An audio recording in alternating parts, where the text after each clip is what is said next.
I'm still gonna know like anything they do, that shit comes to me because I'm the big dog. You feel me? Like everything, you gonna be the big dog of your family. So anything somebody do, your cousin be out here sliding doing anything, or your little favorite nephew, whatever the fuck they doing, all they gonna be like, man, you know it's auntie. Like you get a target on your back. This big mister ain't got nobody out here sliding on nobody doing this down the third, and you might not have it, but you are associated to that shit. Like you still got street ties, family members that's out here still doing shit, and you will become the victim of their circumstances. You feel me? That's just what it is. That's why I feel like I can't stay there. If I run it up in that type of way, a meal, 2 meal, I'm gone. I'm going to stand for my people. You feel me? The ones I really need next to me because I really fuck with them. Like, I need you with me for what I'm doing. But other than that, everybody else, you feel me? Y'all going to see me in little spurts. I'm going to be back and forth. I come fuck with y'all. I'm gonna have an armed guard with me at all times. On bro, that's just what it is. Maybe two, cause I got it like that. God. I got it like that. Why not? And I know I got a temper, so I can't get into it or feel disrespected without popping my shit to the motherfucker. Act crazy. I might smack a motherfucker, anything. I need to have them niggas chopped. Fuck all that. That's not funny. I'm cool. Everything got drive. I'm gonna be on that type of time. I don't give a fuck. Big bulletproof. Yeah. Van. That's the bulletproof. Hell yeah. Why not? I'm just getting with them. Ain't them Tesla trucks? Don't they come bulletproof? They said that's the rumor. I mean, not them Tesla, them Cybertruck. The Cybertruck, yeah, they Tesla still, but it's the rumor that they do that they bulletproof. But I just seen 10 of them outside. Yeah. The window's not bulletproof. That's what I'm saying. I'm just saying 10 of them outside, so that's a lot of rich motherfuckers. Why would you leave? Nah. I seen purple one the other day. I seen like 5 gold ones, but they was a little different. Like one had tents, one didn't. I don't like them trucks. They was looking different. They look good. Yeah, them bitches look good. I think them bitches raw. I seen the purple. I seen the smoke gray one. I seen the purple one, like 5 different gold. The inside of them bitches nice as hell too. I ain't gonna lie, it's basic, but them bitches nice. Yeah. I'm saying this so it remind me of sitting first class on an airplane. Mm-hmm. It's like you in a jet. Bro. Like, but shit, they still like on the rich motherfuckers. I ain't leave. Of course. and you said get them custom. You said. I think them colors be custom. I think they don't come with custom. colors. Yeah, they definitely custom. Because that Tesla, like, when you go downtown, all them was like gold and silver. They wasn't no purple and all them weird ass colors. I think they got them colors put on there. Yeah. Yeah. Like you just go get your shit custom wrapped. Because y'all know a lot of them. What Elon did, a lot of them celebrities they pay for them trucks. Them trucks was free for promo. And you see how I got everybody going to get one. Yeah, I've checked a lot of them since I seen. Like Kim Kardashian doing them pictures and stuff. That was free. Oh, I'm about to right. That bitch put skims on her. Her fucking line. That shit was free. Yeah. Her bucket. Nah, I'm just throwing them in the rack. She put skims on that bitch. I'm like, what they got them. They all through LA. They in out of town. They in the rack. They all through Detroit. And we got them cars that drive themselves. Shit, them drive themselves. Detroit always get the new cars. Nah, I'm saying like the ones with nobody up in that period. The little Lucid. They bought the Waymos. They all There's a lot of cars drive themselves now. Takashi. They bought Takashi Porsche. I mean Lamborghini truck. All them colors on it. Yeah, the somebody in Detroit riding the bitch. I'm like, what the fuck wrong with them? Why would he buy that? Huh?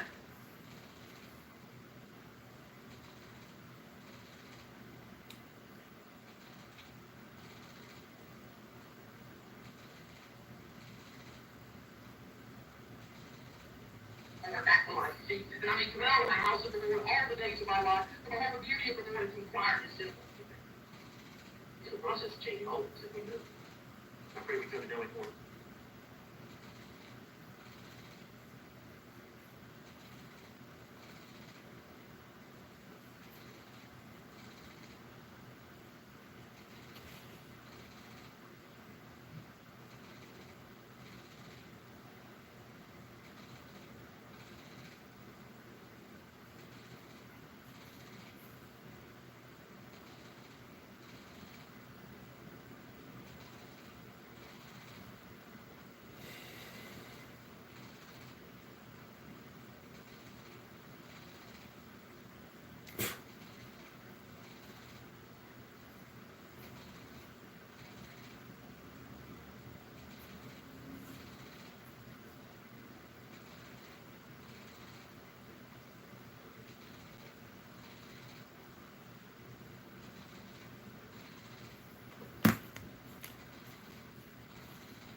good day. The good old days. The good old days.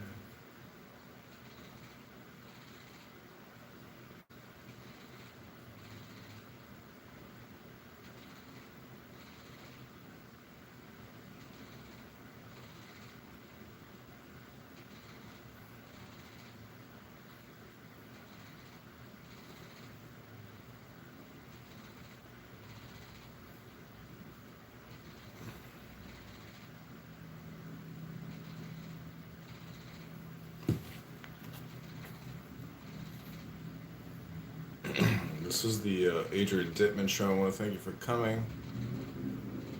I don't even know who you are, Eat, Pray, Love. I am lightened up. Are you Death Hippie?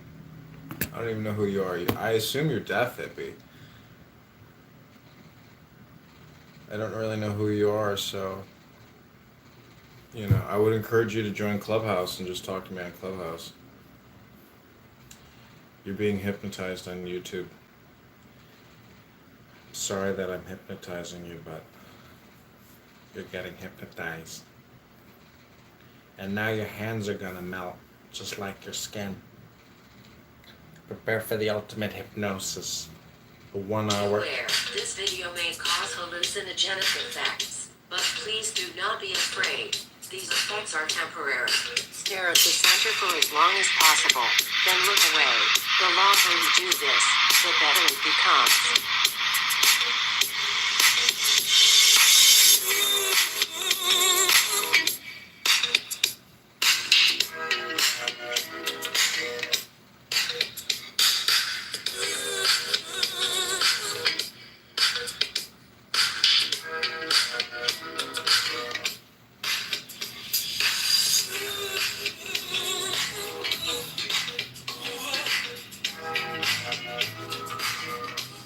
I gotta go outside and do all the landscaping, but every time you do it, you get bit up by bugs. So I'm like, I'm delaying it.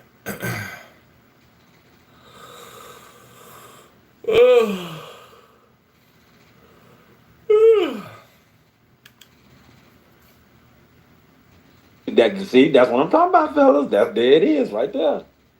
Yeah. Also, guys, why are we selling our gym rats? No, that's a good thing. That's a good thing. No, The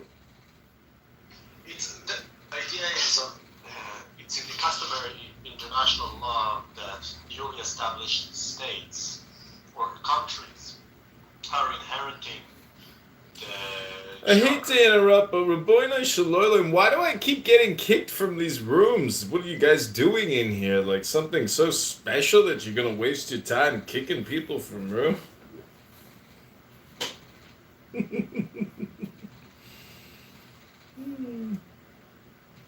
I was just gonna really quickly say that the 30,000. I just wanted a little clarification. 30,000 figure on like kidnapping. That's not only that's not only like kidnapping by the criminals. It's most of those kidnappings are actually by the family members. It's a very bizarre and sad statistic, but the actual strangers is fairly small percentage, thankfully. Although it's still, the 30,000 is what we lost at the border, Andre. The 30,000 of the. Oh, sorry, I misunderstood you. Okay, never mind. Okay, I misunderstood you.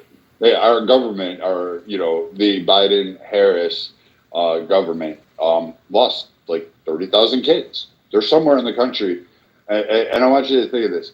There's a chance that a good number of them are being brutally tortured, sexually molested, and starving. Probably in poor health conditions right now across this country. That's existing in our backyard. These are kids. They're just illegal citizens living somewhere on a farm somewhere, maybe. I totally agree. But again, this was like the track. Like Trump, there's two shows, and I can play them again. Where he's talking about going after the cartels in Mexico. That's one thing. But there's another video him talking about the crime in the inner cities inside Chicago in particular. Oh, here we go. There ain't no crime in Chicago, baby. Dismounting the gangs, locking all the gang members up. Like, he didn't say for a crime or not. Just for being part of a gang, you're gonna go to jail. In that case, she's lock married up every and ready. KKK member. throughout the country, but he's not going to do that. But he's going to randomly go call who he labeled a gang member. And with the stop and frisk, where they're going to allow to stop and frisk anyone. This is all black community things he wanted to do. And like, I don't know why people want to change it and act like he's not doing it. If you're okay with it, that's cool. You agree with it. And I can't change your mind, but don't act like he's not planning on doing it, though. So my confusion comes in with the black community. Like, I'm fine. Biker gangs, predominantly white. Lock them up. I don't fucking care. If you're trafficking in shit that you shouldn't be, fucking lock you up. I don't give a fuck if you ride a Harley. I don't give a, like, KKK members who shop at Target for white fucking bedsheet sales, lock them up too. Like, you're not going to get an argument. I'm actually But that's not who we talking about, though, bro. Hold on. No, like, you making this. He's throwing an analogy. Yes, and again, I'm fine. If there's KKK members out there that are fucking doing harm to minority groups, fucking lock them up. I better yet shoot them right where they stand. I'm fucking okay with it. You got the wrong conservative of that. I'm okay with that. I can live in that kind of world. But the idea that somehow that I'm going to acquiesce and say, hey, the fentanyl that is killing massive amounts of kids, massive amounts of adults in this country isn't something we should deal with at this current juncture. I don't know what to tell you. And the fact is that you're worried that, hey, stop and frisk may come back. Maybe. Again, there's got to be something that we have to start doing. Maybe. I don't necessarily agree with it. I think it infringes on constitutional rights. Hold on, Andre. I think it infringes on that. I'm not necessarily for that policy. But, like, if you're talking about Chicago and saying, hey, I'm going to go in there and remove these gangbangers that are literally terrorizing fucking neighborhoods, and their demographic seems to be targeting minority neighborhoods. I want those minority neighborhoods to be able to manifest their own destiny. Get the fucking gangbangers out there. I don't care if you lock them up. If they're terrorizing people, go ahead. You want to belong to a gang, go ahead. Just don't do criminal shit. That's basically the gist of it. I'm okay with saying, hey, black, white, Hispanic, Asian, fucking blue, purple, I don't care. Go ahead. You're a member of Antifa. You're trying to burn down a courthouse. No, you look like you fall under this gang aspect. You're going to get locked up. Good. We're done. The same thing with January 6ers or what was that, Proud Boys. You're a gang. All right, you did some criminal shit. We're locking your asses up. I'm okay with it, universally across the board. I can't imagine anybody in a minority community who's been begging for fucking help since BLM protests and literally has been begging for assistance for somebody to come in there and say, stop the fucking madness in my neighborhood. I just want to raise my child in a safe neighborhood without having to worry that they're going to die on drugs or get shot in the street. And Chicago's breaking murder records every time we turn around. That's not true, Brad. Yes, they are. Hold on. Can I ask two questions, Hakima, just to clarify your position? Because I'm also very confused about how you're going about it. First question is, do you feel like dealing drugs is one of the essential traits of a black community? And the second question is whether you think that Ku Klux Klan presents greater problem and creates more criminal activity than gangbangers and drug. Okay, I'm going to answer the second question first. Yes, I believe the KKK is more of a threat than any gang or any drug dealer, because they all have infiltrated the law enforcement. They have infiltrated Congress, and one of them is trying to get into the fucking White House, probably. So yes, I think KKK is historically way more deadly toward my community, and they murdered and terrorized my community with impunity for decades, and no one went to jail for it. Like, there are fucking grandfathers at home right now who done hung people and was able to live the rest of their fucking life without any fear of being prosecuted. So Post yes, the KKK receipts. is Let's see the evidence. And no one is targeting them. They are not even mentioned to be arrested or dismantled the way the Black Panthers was dismantled with COINTELPRO, the way that every black organization or black leader was assassinated. That did not happen to fucking David Duke. So, yes, the KKK is a bigger problem. Okay, what about the first question? Okay, the first, so what about the first? What was exactly the first question? Then I went off on a fucking tangent. Oh, dude, it's drug dealing essential trait in the black community. That's an odd way to frame essential trait. I mean, I don't know if essential part.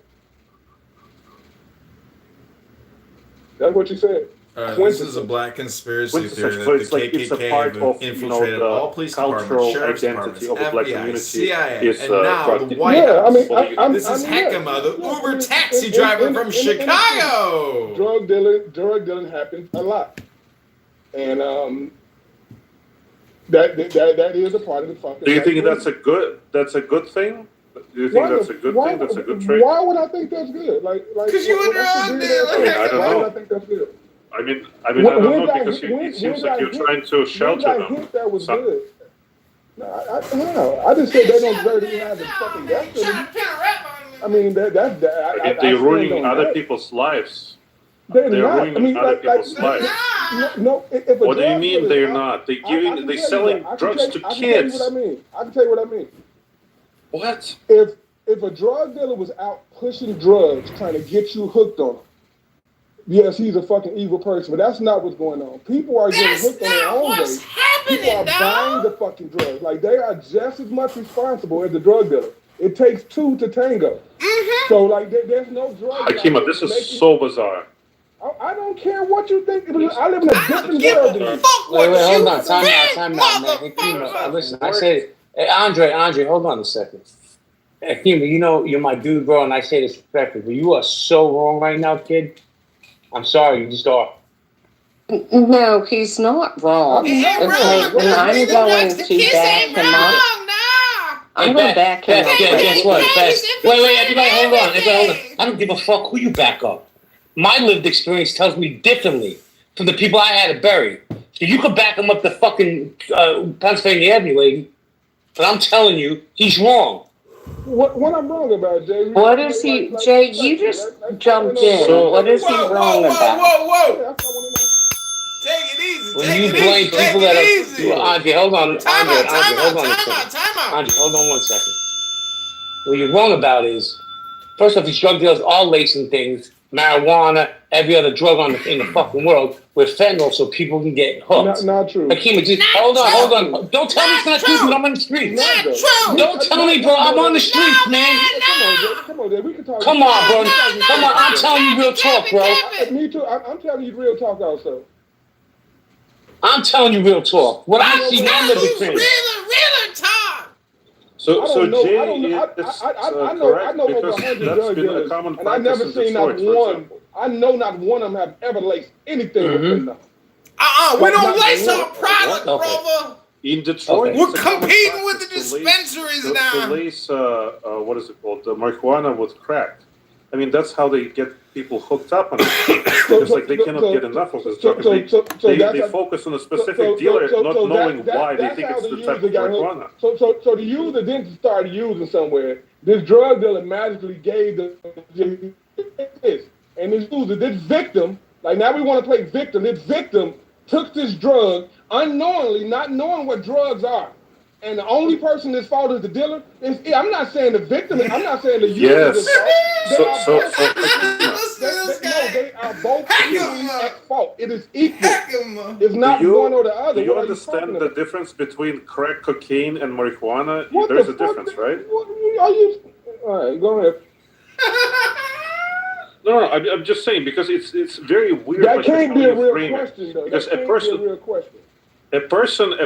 who is, it's a rhetorical question because I think you do. I think you're, an adult who had some very rough life experiences who understands the difference between the two. That one is highly addictive and just basically destroys you from within, and the other can be a recreational drug. And we can argue how bad it is for your mind, but it's not comparable. So when people lace, can you tell me what happens to a crack? Sure. I don't know because I've never tried it, but I've seen people who have used crack and it looks horrible, and I will never ever touch that shit. Do you have any idea what happens to a crackhead when they don't have crack for a week? Do you have any idea? What would your speculation? Go rob, motherfucker! Get that money. My speculation would be that these people are have tried drugs that is so addictive that their chances of getting off it are minimal.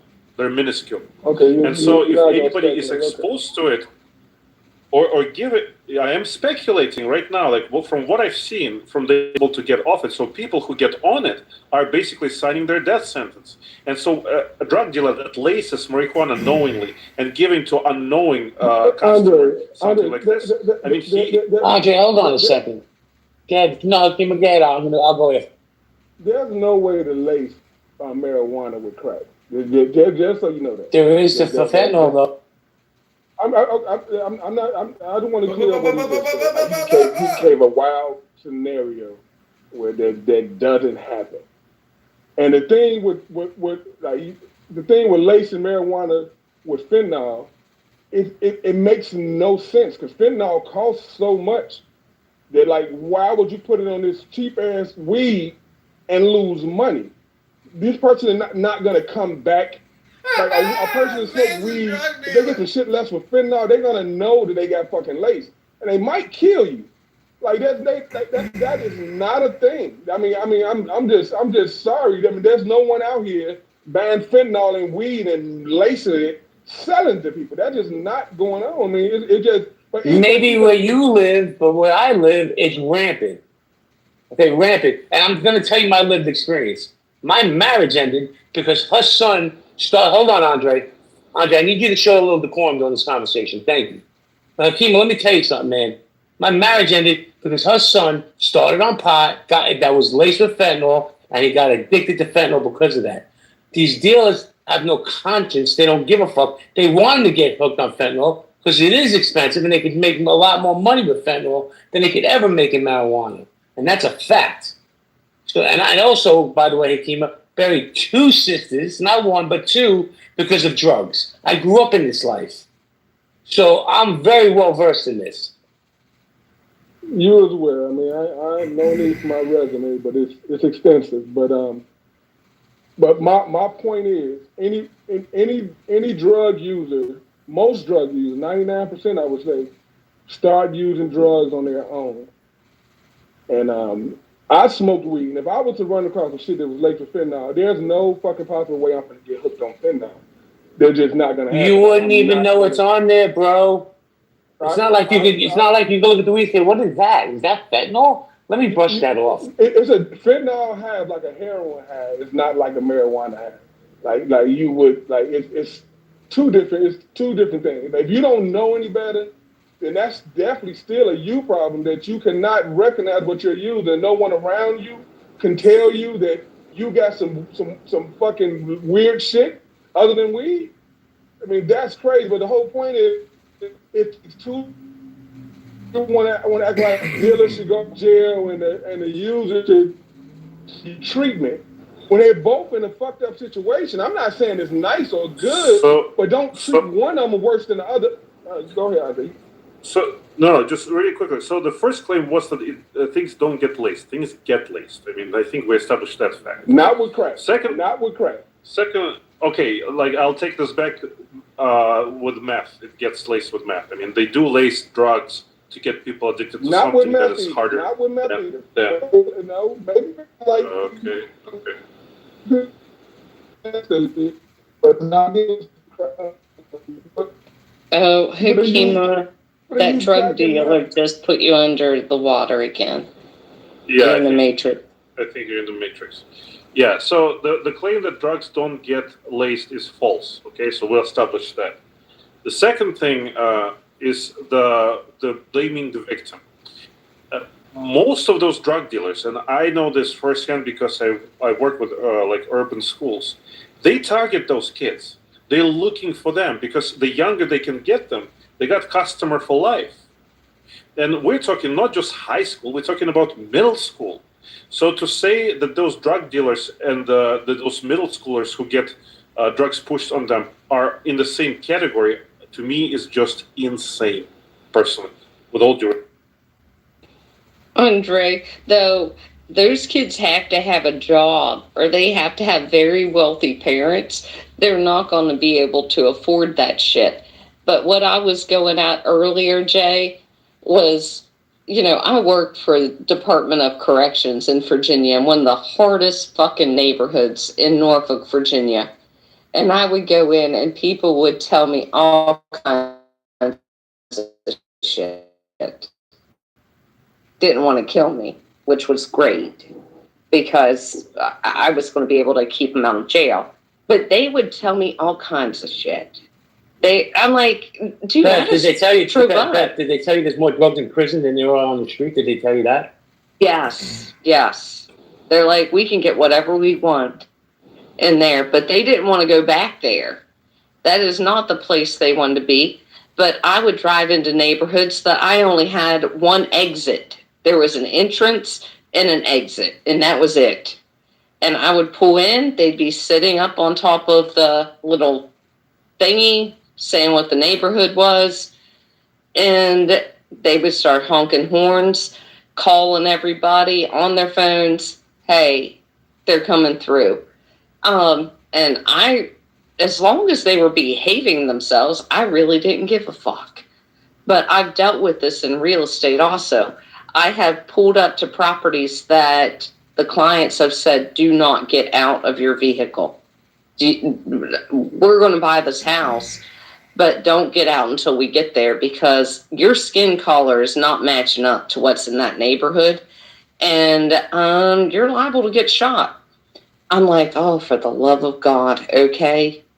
But I would have people crying on the phone, tears, we can't get into a property, nobody will show it to us because, and I was just little naive Beth here in Florida, like, oh, I'll just pull up. And they're like, no, you don't understand this neighborhood, okay? Well, I got you. I'm staying in my car until you get here. And when you get here, then I'll get out, I guess. But people have to understand where everybody comes from in the world. And not every neighborhood is the same. My kids, they don't know. My friend is the mayor in Cocoa, Florida, that called me and said, and he happens to be a very respected black gentleman, that said, don't let your kid come down this way. I know he's probably going to go fishing tonight. Wait, Beth, hold on, time out. You're telling me there's no, no, you have to even mute up. But you're going to sit here and say that there's no drugs in your community around your kids? Oh, no. Is that what you're saying? No, there's probably more drugs in my daughter's high school than any other high school in the area because there's more money in this area. Yes. They get busted with the drugs. I don't think that's a fair framing, Beth, though, respectfully. Those kids who get exposed in the poor areas, they get money. They steal, they hustle. There are tons of different ways that they can get resources to buy those drugs. And just to say that, they have to be kids of rich parents, it just doesn't check out with stats and, with actual data on the ground. I mean, yes, rich kids. I mean, I went to boarding school, and interestingly enough, if you guys know who David Lynch is, his son was the biggest drug dealer on campus, and those were very high quality drugs. But to say that poor kids don't have access for them because they just lack resources from their parents, I don't think that's a fair frame. Well, that really wasn't what I was trying to say, but yeah. Okay, so I just maybe misunderstood you, but I mean, my reply to Hakima was, that the kids that are getting targeted are middle school, high school, and to say that they should be on the same level of responsibility as an adult who is knowingly pushing substance that can ruin and will ruin their life is, to me, just kind of crazy. Andre, why you study saying target?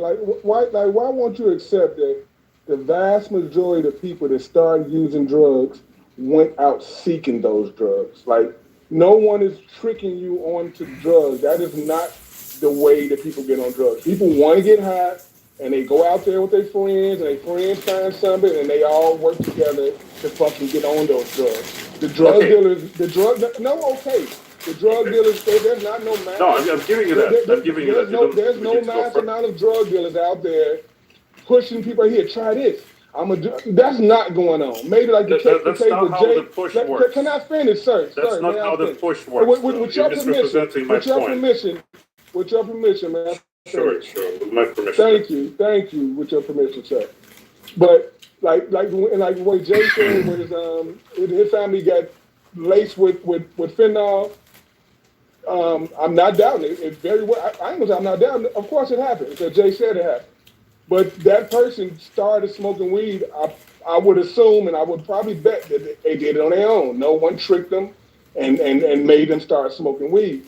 So like this whole thing, like drug dealers out here maliciously trying to get people hooked on drugs. That is not what's really going on. That is a minute part of what's going on. That for you to demonize the dealer and not the person using, when they both are playing their own equal role into the process that the United States government started. Let's not forget that part. They brought the shit over here. Like let's be for real. Okay, so without supply, there's no demand. There's no supply. I agree with that. Once again, first of all, you're misrepresenting how the push happens. And specifically in the demographic that I'm describing, which is, I hope we agree that, an elementary or high school kid does not have the same life experience and the same ability to assess the type of harm that they're getting into as an adult. So maybe we're just talking about different categories of people. But drug dealers are looking proactively to get more customers, and that's the easiest customer base that they can find, because those people have no idea, those kids have no clue what they're getting into. They don't have the right assessment, they don't have the right experiences. Maybe they, there's horrible statistics in terms of, single parent household and the outcomes of that. So there's not maybe an adult to guide them through that early period of their life. So I do not see how that can be even an argument that drug dealer is somehow on the same footing as the victim that he's because he is. Like you got people who grew up in Hollywood, like not oppressed at all, rich as fuck, that went out and found drugs to use. No one tricked them into the shit. Like that is not how it happened. Like so they are on the same footing. If someone goes out and seeks to hook someone on drugs, lace their drink or whatever, they should fucking die. But that is the 1% of the way people get hooked on fucking drugs. That is not the focus. That should not be the focus of Donald Trump, to go target the black community with stop and frisk and police immunity, where they already fucking killing black people and getting off most of the time. Now you're gonna give them even more immunity with stop and frisk. So like at least we had the protection of the fucking Fourth Amendment with unreasonable search and seizure. Now he's fucking violating the fucking Constitution, and they're gonna tell you he can search whoever you want to search. And not only can he search you, the police have immunity. So he can really do what the fuck he wants to do to you. And everyone that watches movies who portray reality where police are crooked, they plant drugs. Like I said, I had drugs planted on me before. I know other people that had it. So now in this scenario where they can subvert the Constitution, and they also have immunity from prosecution, like how do you think that's going to work out? Like let's be serious. Okay, so I think I finally understand where your fear comes from. So your fear comes from crooked police having some sort of carte blanche. No, it's the system, the crooked system that has been targeting. Let me be even more clear. It's the crooked system that has been targeting the black community for decades. And now you're giving that same crooked system, not just the police, even more power. When he also said he wanted to lock up the district attorneys out here and put new district attorneys appointed by him inside communities. Like really, it's like some kangaroo courts. Where not only is he changing the laws, subverting the Constitution, he's going to put new judges and prosecutors in these courts to prosecute the cases. Okay, so Kimo, we're finally getting down to the crux of the issue. So what you're basically saying is that Agenda 47 that says death penalty for drug dealers should be way more specific, and it should be death penalty for drug dealers that are pushing drugs on children. So I agree with you. I'm not saying that. Well, you did say that you're okay I'm saying that's the small. It's so small that shouldn't be his target. There are other things that Should he we should be just leave working them on. alone then? Hakeem, Okay, should we just but leave well, them one alone? second. So if you think it's a bad policy, let's move on to that next. But I mean, a bad focus. Let's move on to the next. But you did say you're okay with the death penalty for them. I don't think it's fair. Although I hear your concern, I don't think it's fair to look at a four-line during a campaign and voicing concern makes a lot of sense. But I don't think you can then say that Donald Trump is targeting specific communities because it wasn't specific enough on a campaign slogan, which is not a slogan, but you get what I'm saying. Like it's not the bill. So I definitely think you're it's the right time to talk about it because you should always when a bill is written, make sure we don't have these things. I just don't think that you can blanket say that is the intent of the policy. I saw a little bit different. I saw a little bit different focus in what Hakima was saying. I saw a fear that the crooked system, right, has crooked policemen who would be willing to, bend the law and plant drugs on people of a specific group of people, the minority, and then under the pretense of them dealing drugs, persecute them to the fullest extent up to the death sentence. I mean, that's the kind of fear I hear. I don't know how much of it is actually realistic. And in terms of saying that it's only 1% of drug dealers who are pushing drugs on kids, I would love to see some sort of, backing up, maybe statistical backing up, because in my understanding, that's actually, a much more lucrative venue for them. There's no way you can give a statistic on that. No more than you could even prove it's true. You couldn't even find one drug dealer that done it, let alone that laced. One drug dealer that done it. So Hakima, that's laced. true. That's going to be a very hard statistic. But what we should be able to find is a statistic of drug users and how it started. Because I'm going to assume, and I'd love to see a study. Now you got to trust the drug user as to how he got hooked. You know what I'm saying? They don't really have it. That's true. That's true. They don't want to admit that they openly used it. They are lying. America's for sale. It's a prostitute.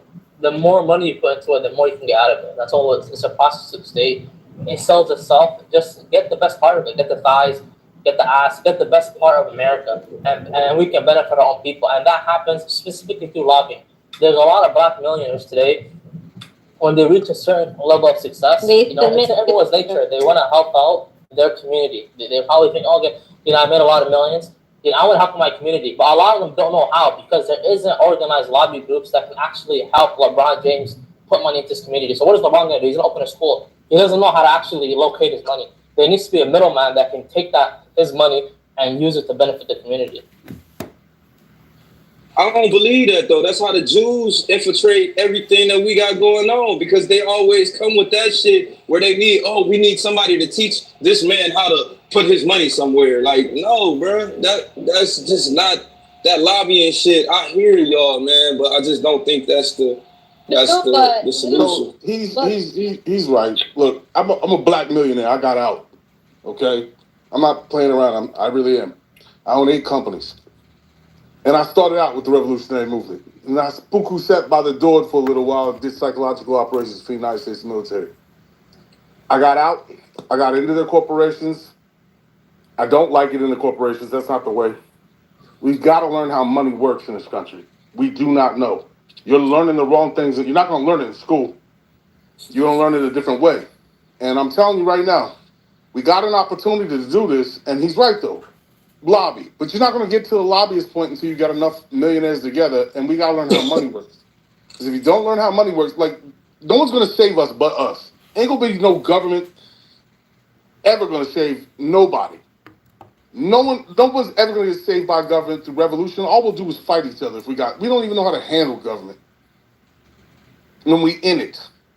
So we got to learn how this money actually works because that's their currency. Their minds are actually pretty weak. I've never made a dime off a poor person. I've only taken money out of rich white men's pockets.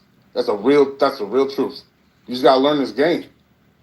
It's a different game. It's a completely different game. No, but also quick.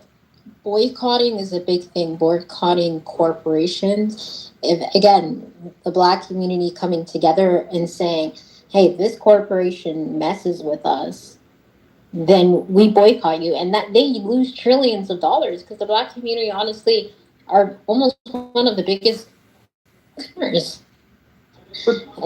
And so if they don't get if they do some stupid dumb, they don't kind of like follow our political agenda, then the community boycotts that company or corporation. Two things with that. I believe in boycotts. Once again, I believe in revolution. I believe in boycotts too. Problem is organizing our people long enough to do the things that they love long enough to get it done in a way. Now, when they do something crazy, we act out, and we can boycott then. But what happens when they use the Hegelian dialectic? You know, to which they keep using the same strategy. It's a Hegelian dialectic. You can look that up. Hegel, Hegel. They use that as a manipulation tool. They give us some. They put us in a situation where we got to choose. They have two. If we create two movements, which is what we did, we had one that was by any means necessary, and one that was like no violence, right? So they had to choose. When they chose, they decided to prop up Martin Luther King, which I don't got no problem against the brother. I mean, he was trying to do his thing, but the truth of the matter is they put that in our schools and talked peace, peace, peace, peace, peace. When right before they killed him, he was talking, don't go to the Vietnam War. He was talking boycott. And they give him a holiday under Reagan in 81. They give him the holiday, and they change the whole narrative of the man and sell us this other version of him, and we get placated. Then they give us some fluffed up punk Jesse Jackson and I fucked with you already, quick. I fucked with you already. They give us these guys, and they start chucking and jiving in front of the camera. And then when we get a guy like Khalid, the only thing Khalid did wrong was he stepped outside the Nation of Islam. That made him a target. The Nation is the only group. Khalid Muhammad was. I was very fortunate to sit at that man's feet. I have blue eyes, by the way. I'm mixed. He used to call me his little blue-eyed devil. God damn it, quick. Anyway, he was joking. He was joking around. He was because he used to call me. He's the one that gave me the idea for school. You got blue eyes. God damn it, quick. Yeah, I'm mixed. I knew it was something. I knew you was too good to be true out here. Bro. Hey, look, Malcolm X is mixed. Nah, I'm fucking with you, quick. But you brought up Jesse Jackson, so I'm fucking with you. Anybody who's got some shit on Jesse, I'm fucking with. Go ahead, my bad. So at the end of the day, we've got to learn their system. We've got to play into it. I mean, because even cats, like if you look at the Mau Mau movement, that was probably the most successful revolutionary movement in all of African history. They went to work during the day and acted like everything was okay. And they went and slit them dudes' throats at night. And it was like, oh, Master dead? But we ain't about that life. We don't have that Nat Turner in us anymore. We like our comfort zone too much. And what they're going to do is give us enough comfort to make us not want to give it up.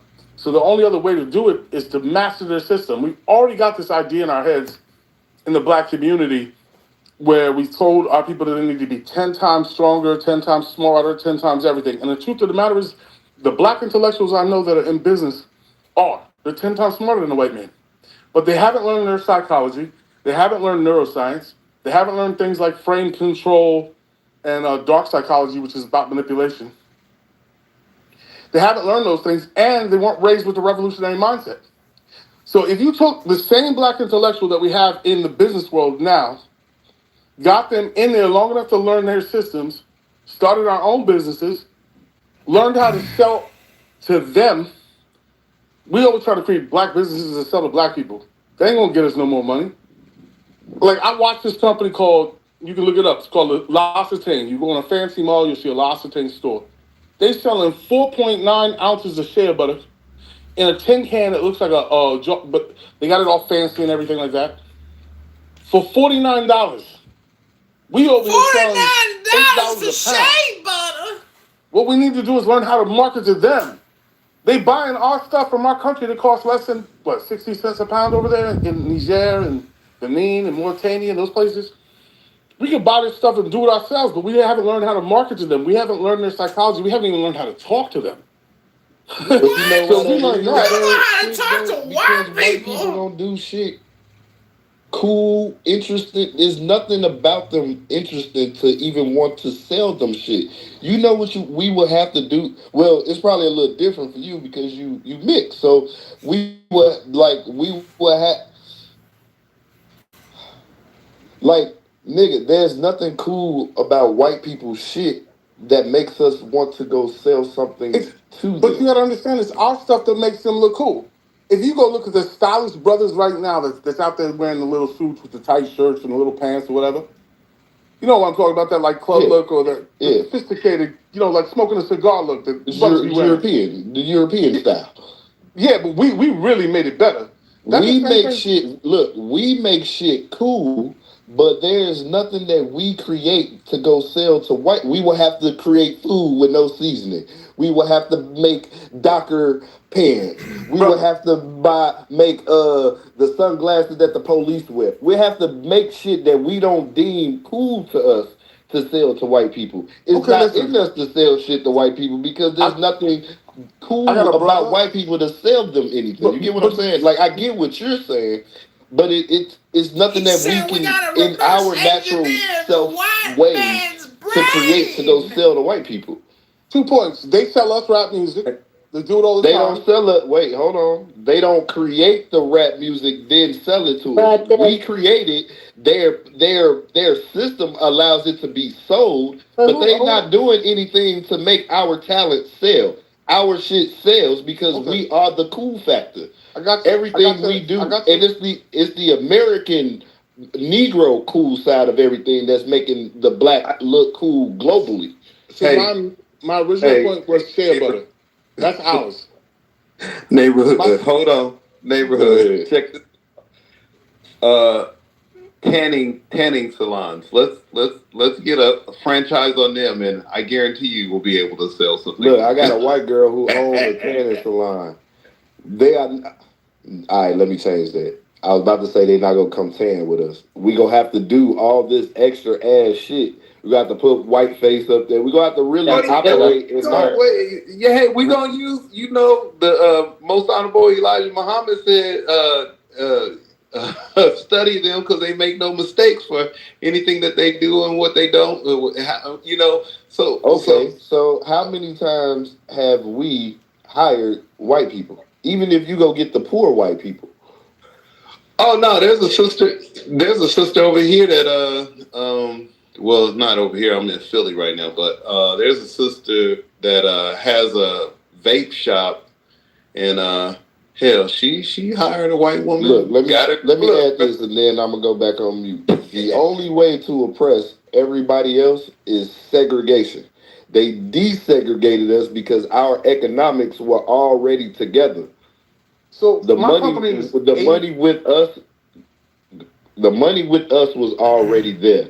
They integrated us from being with each other to start going to spend our money with them. The only way to oppress them and do exactly what y'all saying, go sell them shit, that's stupid. No, you stop dealing with them, stop spending with them, stop doing everything with them, and then the manufacturing and distribution should be within us. You got 8 companies. They probably are doing well and they probably do sell shit or make money via white people, like you said. What are those 8 companies or what industries are they in? Are they? So I have a software company that builds bespoke software. If you go to Zertec's website right now for Johnson & Johnson, I built that. So like I'm selling real companies. There ain't no bullshit here. No, We I build didn't say I software. didn't say that. I'm asking for a No, specific. I got 4 Jewish salesmen and 80% black executives. I have my right hand man, my marketing director, who does all my meetings. And we have law firms that we market for too, in another company. He So you got we do partners. 2 of the companies have partners. The other 5 I But do you a not. light skinned nigga with blue eyes though. Yeah, but my right hand man did 8.5 years in prison for naming somebody. So But like, it's easier for you to blend in, maneuver through, and then but that's what we gotta do. Hey, I'm with you. quick, can I ask you something? Why is there a lot of, even though the Jewish community is a minority, why are they the majority when it comes to the behind the scenes? Like, how did they become so tribal almost that they control with the things that we dominate? For example, the NBA, when it comes to hip hop music, they are the ones behind it, and we are the discoverers. Like, how did that happen? So they have really great money rules that they teach their people. So one of the first rules, I forget the exact name for it, but if they have all their money in a group, and what they'll do is no. I actually work in that community, brother. I can walk I got into you, a bro. I know you work in now. the community, bro. I know you work with them niggas, right? So they not telling you everything.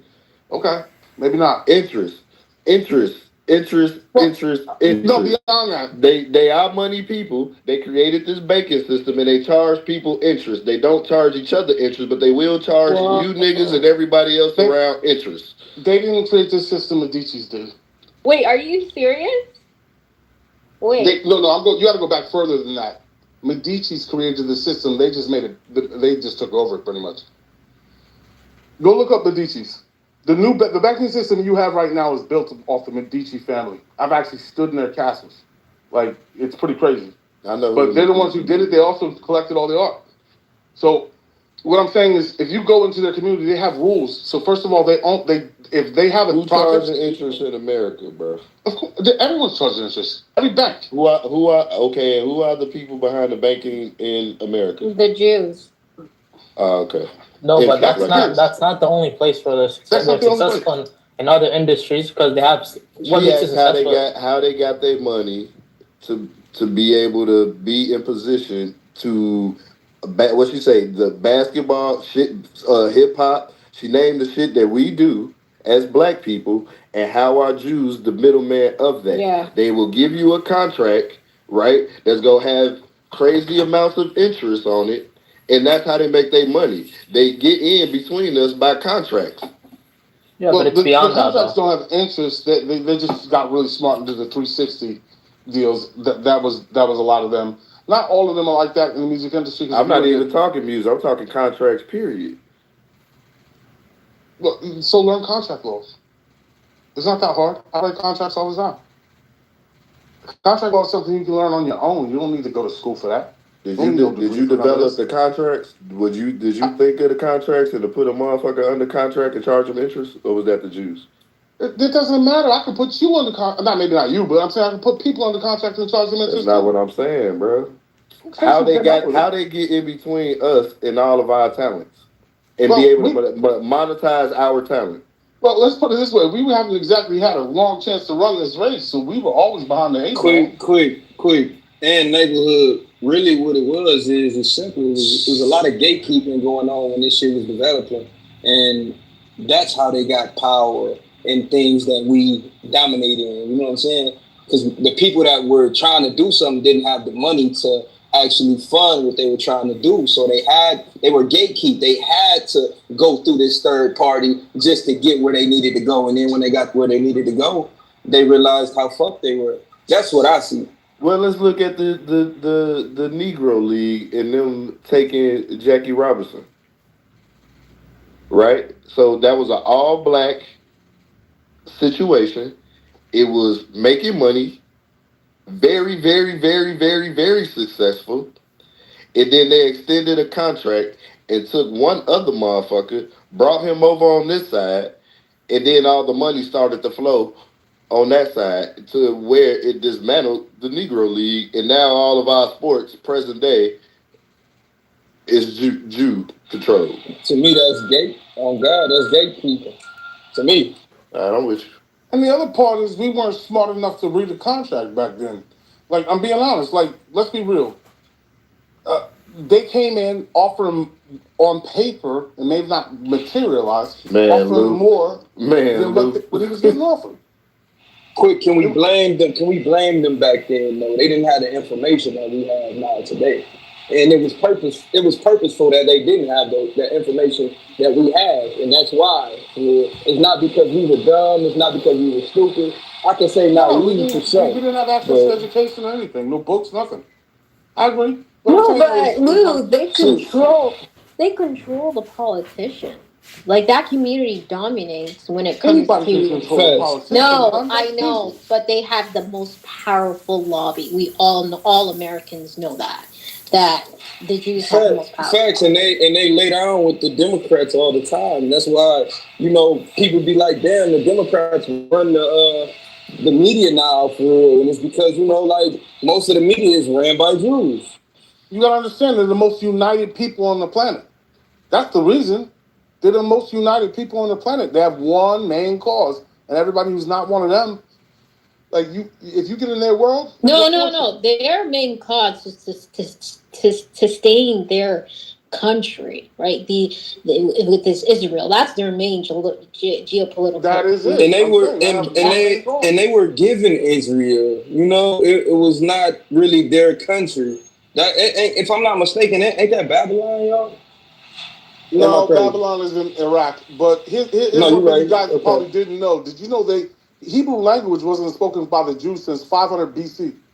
They reconstituted that in the 1800s in order to get back Israel, and they made a lot of side deals to get that thing to happen. But the Hebrew language is a dead language. You can Google that. That's not me making it up. You can put that on ChatGPT. It's a dead language. They reconstituted it, they enforced it on their children so they can speak it but Yiddish is nowhere near. And Aramaic was the language that was used during the time, like of most of their history that we know about.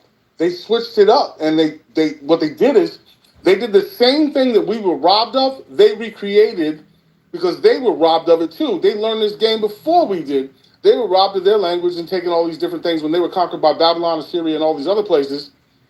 And what they did is they reconstituted a language. They created a culture around that language because we know that when we're talking the Khazaris or the Ashkenazi Jews that are in the north, they're different than the Sephardics and they're different than the mainland Jews. They look completely different. They're white. Ethnically. They're white. Well, the Ashkenazi Jews are white. Yeah. But they're even more than that. They're Khazaris. So if you study the Khazar Empire, they adopted Judaism because they didn't want to be caught in the war between the Christians and the Muslims. So they adopted the religion, and they're not necessarily the native Jews that are not even Israelites, because there's only two tribes of Judah. Israel, they don't know where those people are. They're probably in Ethiopia. And that's why they call them Jewish, right? Ish. Well, I think that's just a play on words, but there's no J in the Hebrew alphabet. That's what's even more funny. The more they talk, the more you get. Yo, could I add on? Were you done, by the way? Quick, I don't want to interrupt you. No, you can. You good? No, I was gonna say, like, we can talk about all this stuff of all my, they do interest. The reality is, Jews in the 1930s, a lot of the people were criminals, and they were doing very bad, and they were looked down upon by white people, and they were hated. Right? Not as much as black people, obviously, but they were hated a lot. What they did was they gave their people skill sets. This is something that cannot be bought. They gave them skill sets that helped them become successful in every single adventure. I'd rather be Hollywood, or rather it be banking, rather it be becoming lawyers. And it's two main principles. Number one, they prioritize ownership. And the second thing is they prioritize nepotism. When a Jew is doing very well compared to a white person or a black person, they have more of an incentive to take care of the other Jew that's coming up the ranks. Right? And you'll see it clearly. They do this. Look at it. Like, people are going crazy because Aiden Ross was introduced to a famous Jewish billionaire. And the guy was introduced to me, and he was told that he's a Jew. People are starting to cry about it. But the reason why he's doing that is because he cares. He cares for the Jew that's below, and he wants to uplift them. And they have certain skill sets. So if we give our people skill sets, they can become powerful and influential. Our people don't need money. They need skill sets. And these skill sets is what's going to get them far. If we teach our people about ownership, about economics, how to use money, how to save your money. Where did they learn these skill sets from? And two things. And first, they learned it from their traditional Jewish culture, which they had for 1,000 years. The second thing, though. Wait. Didn't the Germans hate them because of that? Yeah, but who cares, man? The Germans just crying. Like, they're mad that people beat them. The Germans kind of hated them because it was a Jewish public official that signed an armistice agreement with France and England while they was actually winning the battles. They kind of sold them out. That's actually what happened. Not just that. They had a hatred for Jews longer than that. The Christian Socialist Party, which is the what we call Nazi, They had a hatred for the Jews that goes back into time, and that hatred for the Wait, Jews has you been said the around. German you say the German Socialist Workers Party, the No, Nazis. the Christian Socialist Workers Party. It's called Christian Socialist Party, something like that. They're the Nazis. Yeah, it was no, the Nazis was okay. I'm gonna let you look that up. I ain't gonna argue. But it was a Christian group that they're not really Christians. It's kind of weird. But at the end of the day, when you look at They're the not whole really history, what they're doing Christians. They're is the not really nepotism. Jews. But guys, who cares how they got there? The only point is That's my Jews point. are the only people that beat white people. So you have to learn from the successor. People look at white people as Exactly. White people lost, Jews on top. How did they beat the white people? By the things I just mentioned. 100% top the white person. They control the white So person. it's about How did they beat the white people? financial literacy and nepotism. If we learn that, we'll get far. That's it.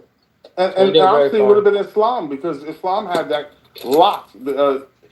Spain was all Did Muslim they- until 1492. I would like to think they beat the white people because they blended in as white people. No, That because helped. That's true. I that feel helped. like white people don't have a tribal kind of mentality, and so that kind of weakens them, right? They live an individualistic lifestyle. It's like me, myself, and I. While the Jews don't, and other communities really don't work like that. They work on a more communal level. You trying to tell me the Europeans are individuals? No, I'm talking about white Americans specifically, not Europeans. Where do they come from? No, I no, they are cut The off. communities are not built Yeah, it's not the around a same. particular tribe.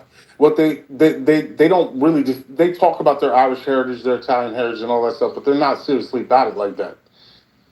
They don't get together and go, let's come and celebrate our whiteness. They don't do that. Jews do. They celebrate their Judaism. White people don't celebrate. White people don't celebrate their whiteness. No, not in a culture, not in a true cultural way. You Jewish, quick? No, he just gets money with him, so you know. Oh, okay. I mean, All I'm gonna say is I made it out, and I bring brothers out with me. While a lot of people sit in the You side. made it out of what? I made it out the hood. Now you're trying to get defensive. No, I'm just saying. You made it out the what? I made it out the hood. You made it out. Say it one more time. Okay, let me put it to you but this you're way. controlled I by made the it out of Jew, North Philly. right? Hold on, AB. I made it out of North Philly. Olney. I made it out of Olney. That's hard, man. My son's sitting right here on this couch right now sleeping. He used to have names for the mice in our house. And if you ever been around like Olney, you already know like just a couple blocks down is Zombieland. You can look that up. I made it out of there. I lived off of Eleanor. I know where you at. I lived in Albany. It's hard out there. When you, how can I ask this? What makes you feel proud of your success? I got my kids out. Where you live now? Do you live in And then I've actually made, and I'm not even kidding you, I made 25 millionaires in the last 5 years, and 20 of them are African American or Latino. So where you live in the suburbs now of Philadelphia? No, I live in Jersey. The clean side. Oh, absolutely. We need to have more people like you. Like that's how we're gonna move forward. No, but majority of people like you, quick. I'm not gonna lie. When they get into where the place you're at, they don't go back. They don't. Yeah, they don't care about the black community. They'll make deals with the Jew over the black person. And we can keep it even, a little bit more simpler. When we get any type of money, we leave the neighborhood, which I ain't mad at you for leaving the neighborhood for your personal reasons. I can't, discuss that. But we proud of the accomplishments that we make outside of the hood. And I get it. You said you made 20 African American millionaires. That's cool. I'm no way, shape, form knocking you. That's dope. But I'm just saying, like, I don't know, man. It's like at AB just said, when we hit a certain point, it's like we almost forget shit. No, it ain't me. That's why I'm in this room. Six of those guys are ex-cons. I have a program where I take ex-cons and teach them how to start their own businesses so they don't have to live like that. I have a meeting every year with the top Inca, the top Blood, and the top Crip in New Jersey. These are OGs.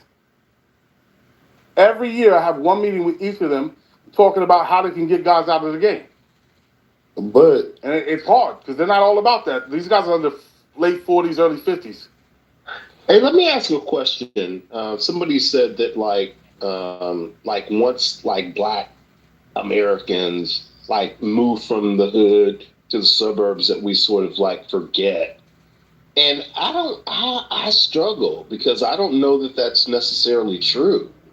I think what we're seeing is a very strategically elevated class of Black people who have been elevated by the establishment to be the spokesman of Black people. And I think that a lot of those elevated Negroes are niggas like, say, for example, like Ricky Smiley and what's the other? Steve Harvey. And I think that sort of the genius of propaganda is that on one hand, I think that we think that those people, the Steve Harveys, the Roland Martins, the Smileys are like our spokesmen, but in honesty, I think that they're a minority. I think that even Black people like me that have made it have a responsibility back to our communities. But we've been sort of like duped into believing that these, Black entertainers and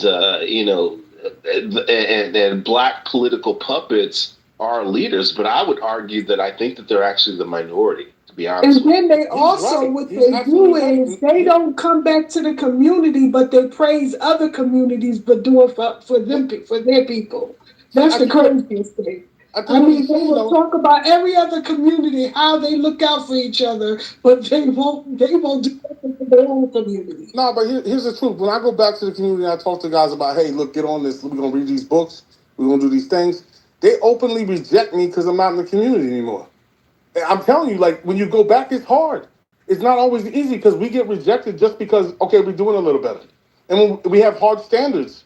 And we want, like, people to for me, like, I have rules with my guys. Like, you want to go through my mentorship program, you're going to show up on time. If I give you an assignment, you're going to do it. And the reason why I want them to do it is because if you don't, like, and they don't do it, they slack off. So, like, it's not that we're lazy. It's that we don't understand the game, and sometimes it forces us into an uncomfortable position because, I'm going to be honest, it's uncomfortable every day out here trying to do this and maintain your identity. Yeah, it's uncomfortable. The thing is, a lot of Black billionaires and millionaires care about the Black community, but you need a middleman. An elite is not going to come to the hood and help. That's not how shit works. You need a middleman that can efficiently take some of the resources and the donations from the rich and use it properly. Not to build a school, which is not really beneficial, but to actually create centers that actually give people skill sets so they can actually excel in certain what do you call it, professions. So we need that middleman. The NAACP sucks. Nation of Islam is good. I think that's probably the best I've seen. But we don't have a lot of those good middlemen.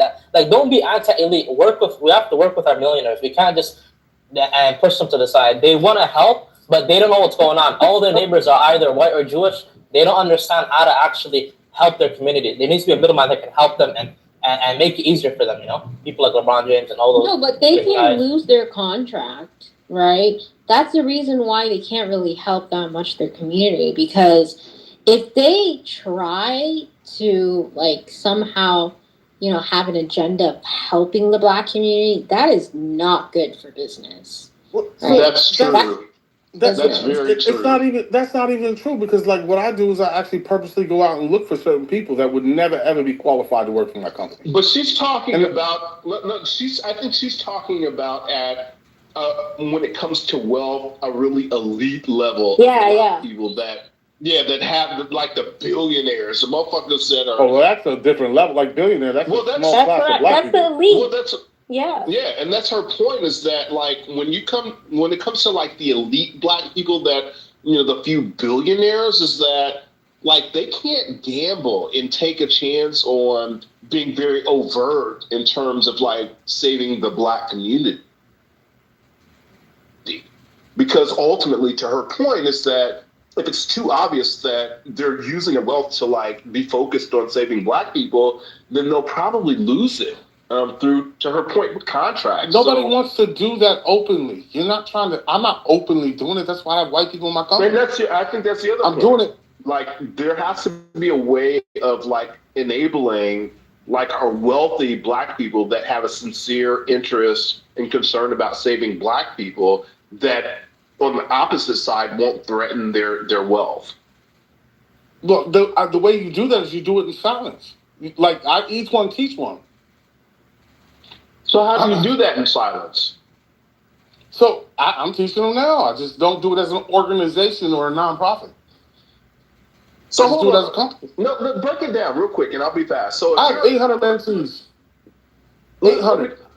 So listen, if you are a black billionaire and you're okay, I'm not worried, but no, I'm just saying. I'm trying to follow your thinking. So if you're a black billionaire, and say for example, you have like I don't know $5 billion in assets, and most of your wealth is connected to like hedge funds or big corporations like Microsoft or Google, who we know aren't going to be like, yeah, let's sign off on fucking reparations. Let's give all the black people reparations, right?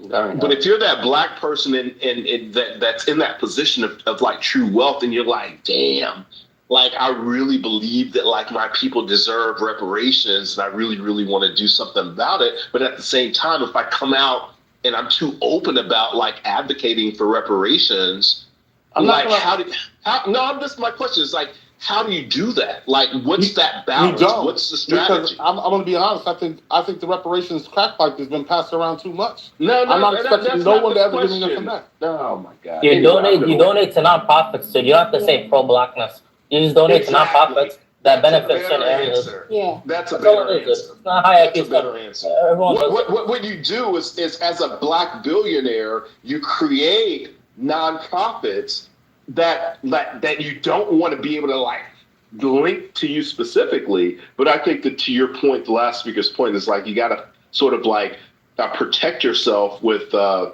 agents, advocacy groups, nonprofits and that can execute on your vision.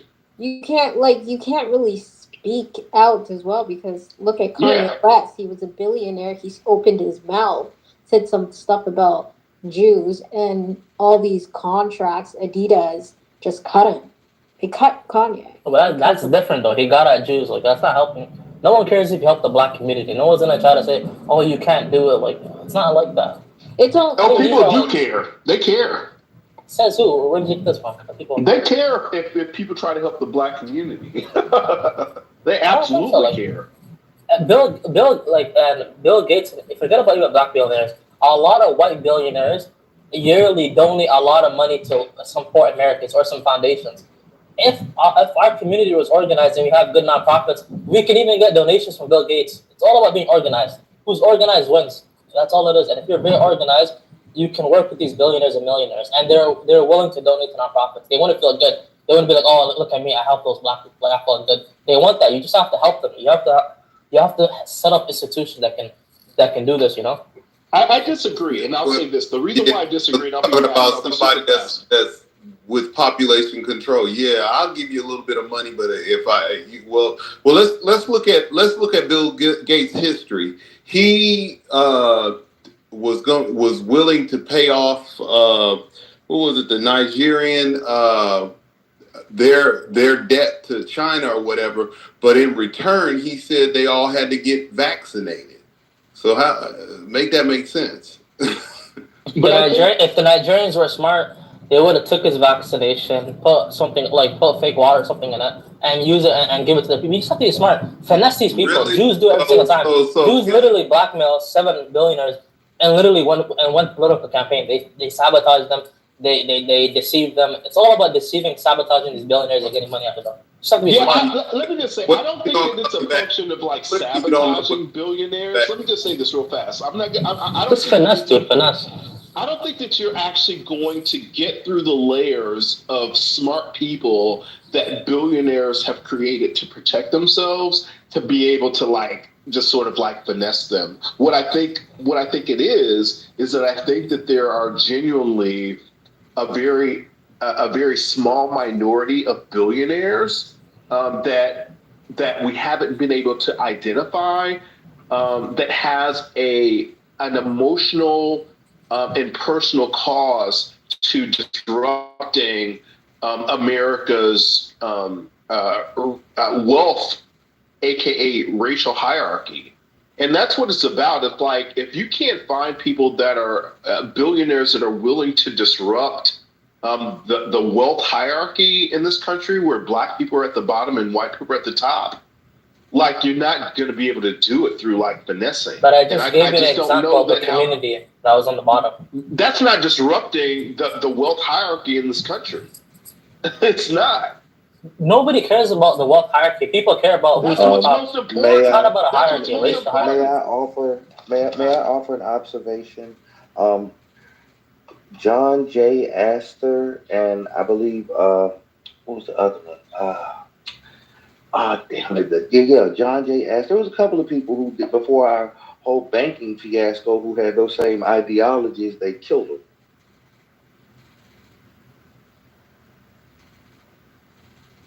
Yeah, Astor and Wharton. So yeah, you're a billionaire, and you gotta really worry because you have the ability and the power and the control and the motion in order to effectuate a lot of these things and or to stand in opposition to some of these things being done. So it literally becomes about your life at that point. Yeah, but unless there are billionaires that are willing to put their wealth on the line, their reputations on the line to disrupt the wealth caste system in this country, like we're really not talking about anything. They're not going to do that. And that's my point. Like, what are we talking about? It's still get money from them without doing that. The point is that when you get out, you try to help as many people as you can. My goal is to create 100 black millionaires. That's my goal. That's it. That's all I need to do to say I did my part in this world. Oh my God. Anyway. That's good, man. And that's how we're going to get an influence. We don't need this one-sided solution. You have to go against the system. Black power, fist up. No. We can be a common collective, teach our people skill sets, slowly dominate certain corporations, and become powerful as a collective. That's all it is. We don't need this radical change. We just need slow and organized change. And if we're organized, trust me, you can't name a community in America that's not organized and that isn't successful. Everyone was crying about the Asian hate bill. Why did it happen? They're organized. That's all it is. If you're organized, you're going to get everything you need. Or you can get the best for your community. You know, if it were up to me, honestly, if I had to, let's real quick, if I had to change the trajectory of, and we're just looking at America, like black people in America, part of the first thing that I would want to do is to identify, like, I don't know, the top 10, top 20 wealthiest people in the world.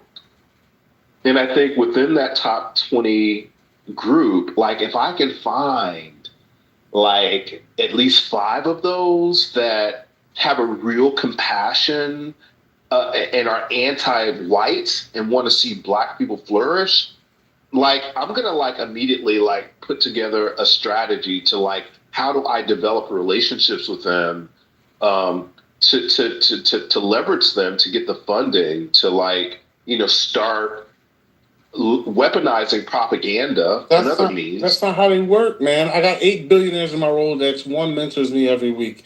They don't work like that. Some of them are compassionate people, but you're not black, though. You're not even black. Okay, whatever. What constitutes black? Malcolm X isn't black?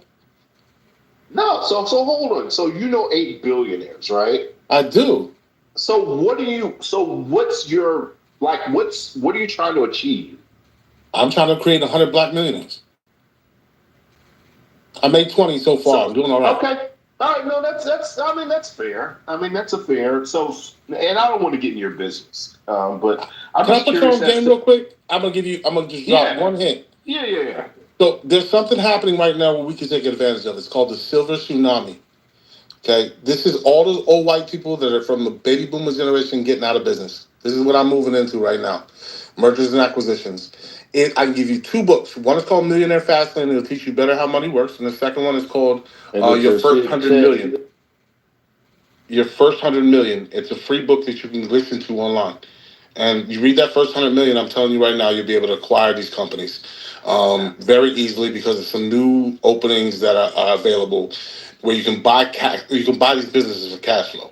People are gonna laugh about it all they want, but I'll laugh when I add another 0 next year. Did you put the link in the challenge if you have time? Sure, absolutely. Hey, listen. How much listen, capital investment you need? 10%. So when you buy the business at cash flow, so say you buy like a laundromat, be like you can buy a laundromat anywhere from $70,000 to $120,000. Yep, he's right. Hey, listen, bro. Listen, Hey, bro. Mary, Listen. hold up, Mary. He's talking. Hold on. He's giving out information. All right, I'm going to respond after him, but he's on to something. He's actually right. Hold your mic. Let's get the information. Okay, so 7, because I have to teach a class in 5 minutes. That's part of my give back. You can buy business for about 10% down. Right now, the SBA is giving out money because they're worried about these businesses going under. It's going to hurt the economy, so it's just giving the money out. All you have, you do need like a 640 to 680 FICO score, and you need to be able to create a team that has a little bit of a background. So you don't necessarily need to give them 100% of your business. You can get like a top lawyer. So my board is all black. My board, I have lead counsel for Wells Fargo Bank. I got a brother that is a forensic accountant for the state of Texas. I got an ex-CIA agent who's a brother. And I got ex-FBI agent who's a brother. And I've got like I have a guy who does like lead funnels. He's a marketing guy. He's really big. He does funnels for big people. I'm not even going to drop their names because it's not that important. But basically, I build a board, and all you need to do is show that you have the talent on your team to take over the business. The only thing they're looking at is, one, are you a person of decent credit? And the second thing that they're looking at is, do you have the team to manage the business? And you can acquire 3 or 4 of these and do what's called a roll-up and get a 3X. How much capital? Huh? So 10%. So 10% of what cash flow is. These businesses are going between 1 and 1.5x. Meaning, so if they have like a $500,000 business, like Bob's Burgers, that $500,000 business you'd be able to buy for 50 grand down. I'm sorry, no, not for 50 grand down. You look at the cash flow in the financial statements. You gotta learn how to read those. They might be only claiming $100,000 or $125,000. Dollars in actual received. Now a lot of times what happens SDE. Well, yeah. So what you can either cash flow or EBITDA or what the lowest number. You're looking at that. Yeah, So, let me just say real fast. No, listen, what you're talking about is an industry that's called ETA. And that means entrepreneurship through acquisition. Yes. And to his point, it's really a growing industry. And part of the opportunity that exists is that when we look at like where wealth is concentrated in this country, it's literally like concentrated with baby boomers. And America's going through the biggest wealth transfer in the history of this country, where about 50, no, it's actually more than that. It's probably about $50 trillion that's being transferred from baby boomers. 50. Yeah, whatever. All right, and so, all right. No, let me just say. No, so I'm saying Hey, quick! I just hit you on Instagram. All right, brother. I got you. Whatever, bro. Let me get to you. The other link, quick. Yeah. Oh, let me get you a link before I go because I do have to bounce in like 2 minutes. But let me get that link. And it's a Mexican guy who did this. White Mexican. Dan Penna. I'll send that right now.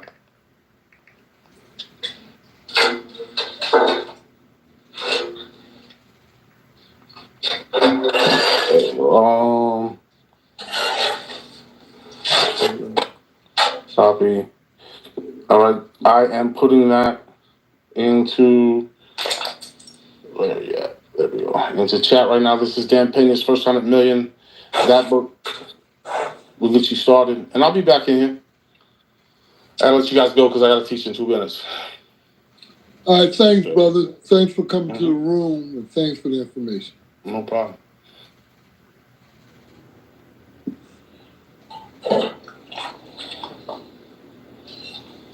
But Mary Poppins go. He left. I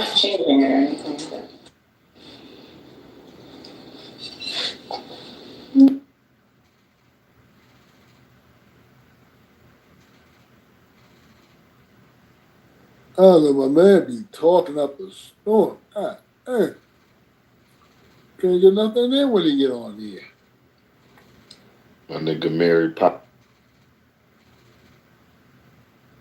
I knew when he said that acquisition chat was going crazy. That shit in here the other day. I was gonna call him Mary Magdalene.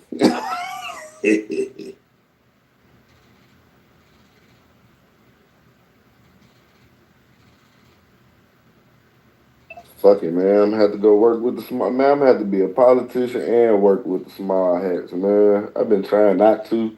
You know what I mean? But fuck it, bro. So everybody else get their millions. You just gotta go fuck with the small hats. You have to, man. Date them, talk to them, whatever you can. The black power shit is not gonna get us anywhere, dude.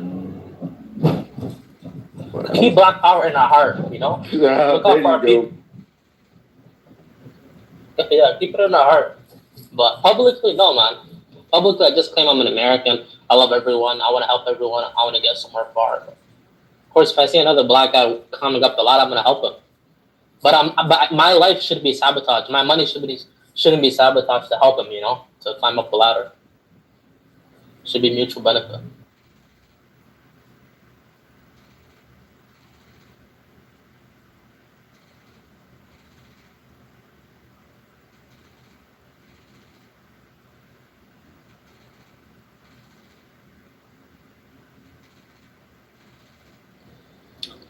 What's up, Aaron? I gotta sell out. Mook, I'm about to sell out. About to sell out. About to sell out, man. Fuck it. Democratic Party, small hat rap, baby. Get your millions and bounce to the suburbs. Yeah, yeah. You know what I mean? Fuck it. Nah, I'll probably go bounce to the suburb. I'll probably be in Miami somewhere in the high rise. Yeah, fuck that shit. Yeah, I'm gonna tell you, suburban life's a bitch. I ain't like it at all. Yeah, I can't do that shit. That shit boring. Police be extra. Nah, not for me. Yeah, man. Fuck it. I ain't gonna do none of that other shit, but like Mr. just said, publicly, all that shit. Keep black power in the heart. That's crazy. Dude, like, I be talking to some white people and I'm thinking like they're white. And then I hear this guy speak a freaking Yiddish, Jewish language. I'm like, what the fuck? Like, you won't know. Like, he large as just a regular American doing his thing, but always helping out their people, organizations, nonprofit, you know. So that's what it's about, man. Why do you think Jake is on top? Jake's not on top just because he's talented. There's a lot of people that help him behind the scenes. We don't know their name, but we know he's making money. He's on top, and he's on top right now in the music industry.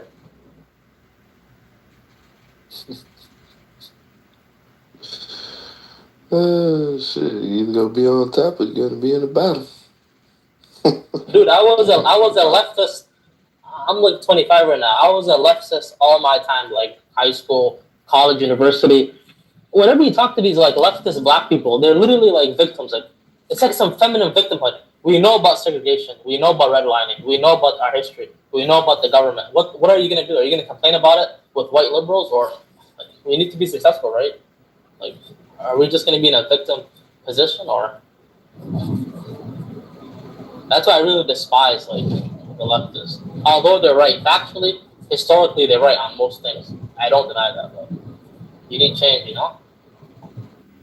You said they're historically right or something? Yeah, most of the things. Like, they're right about racial and like the whole racial wealth gap. They're right about the fact that some white people want to sabotage black people. They're right about a lot of the historical facts. Ideologically, I'm a left winger, but what I disagree with him is on the solution. Just because I agree with the problem doesn't mean I agree with the solution. My solution isn't protesting, black power in front of like Harvard University. It's not that, or opening up a YouTube channel and talking about it. It doesn't get us anywhere.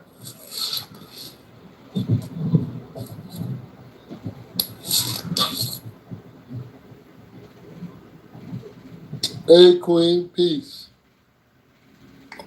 Peace to the room.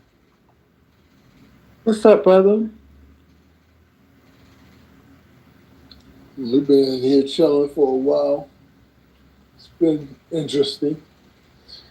We had two people in there fighting, a girl and a guy. I think we had two fights today.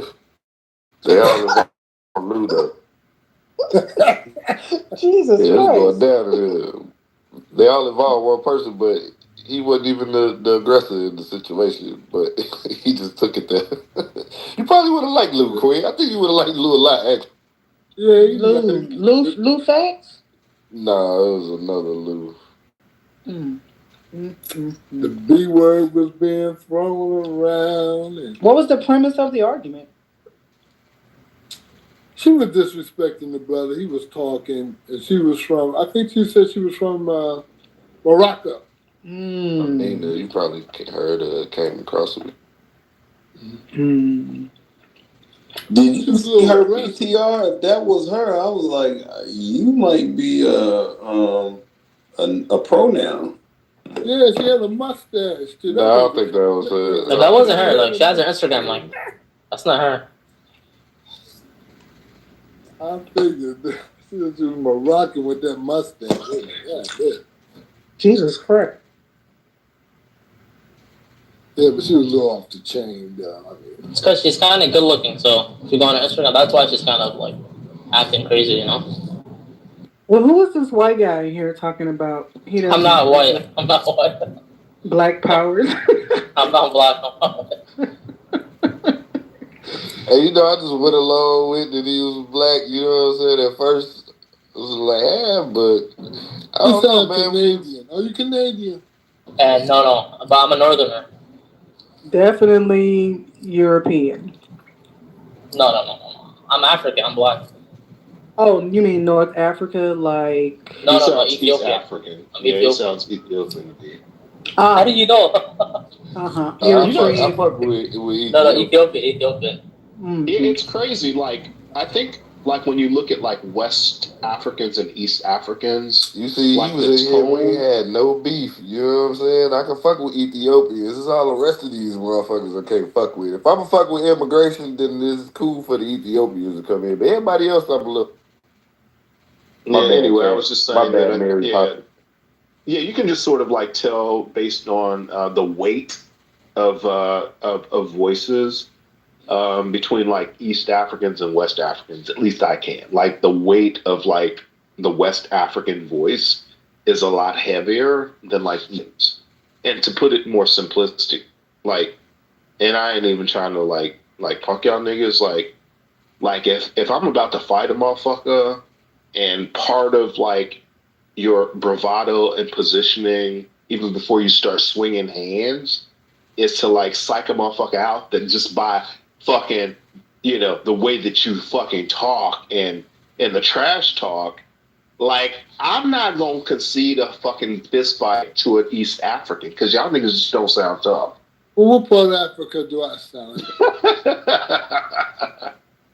So I'm just saying. So in other words, you're trying to say like this brother's bloodline has been watered down? No, I'm not saying that. I'm just saying that the weight of the East African, like the voice, it's a lot lighter than a West African. Like, yeah, it's more like high pitched, right? Yeah. Yeah, And there's nothing wrong with that because you motherfuckers are crazy too. But I'm just saying. Yeah, no, you're right. No, that's true.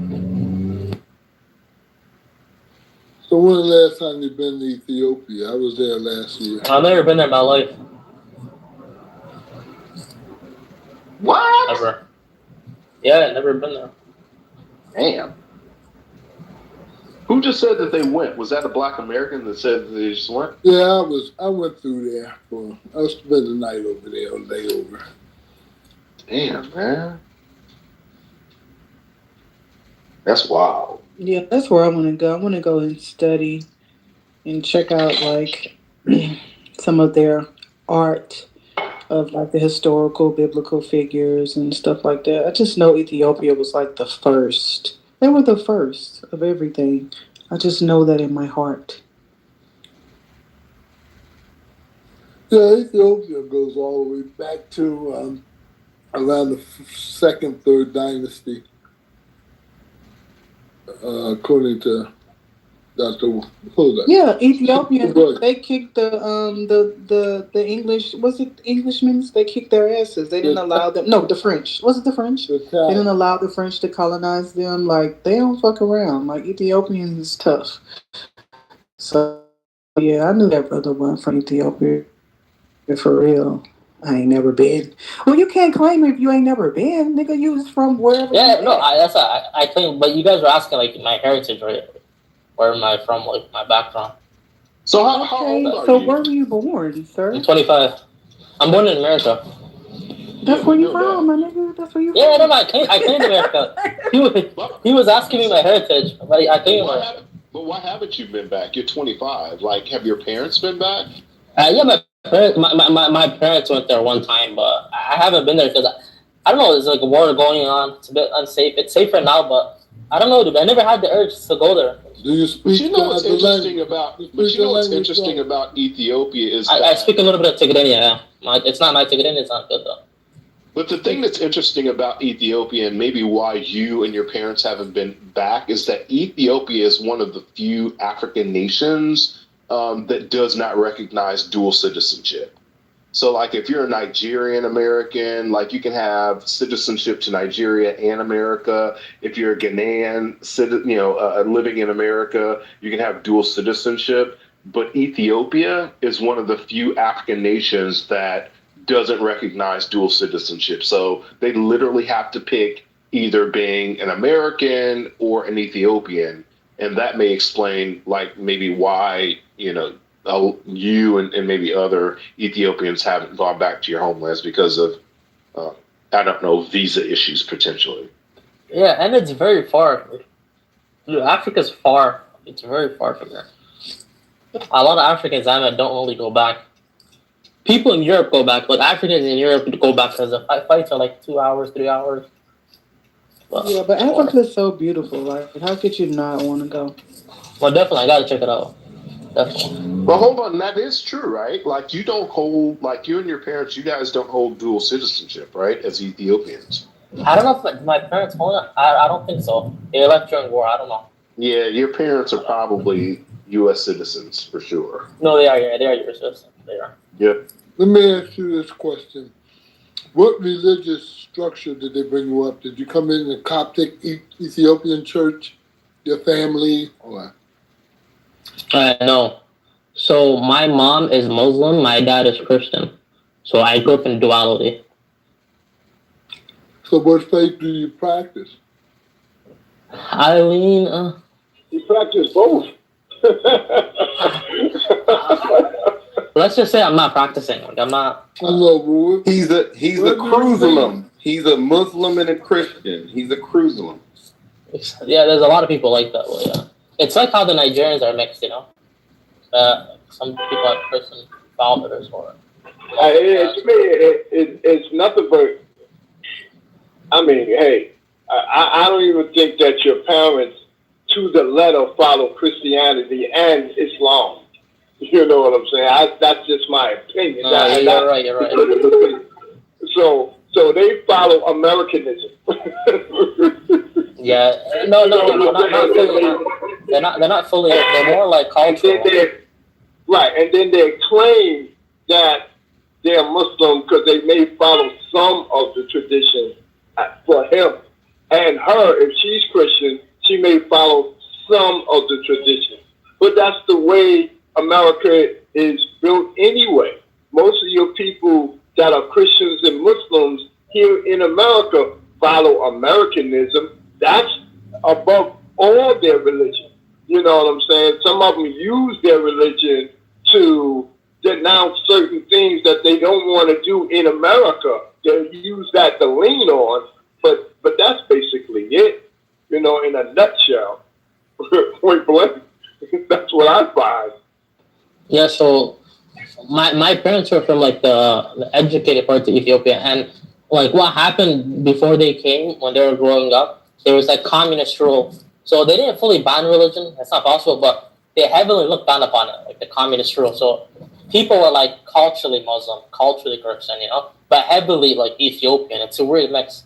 So they hold more, but they kind of are loose with their religion, but more tight knit with their culture.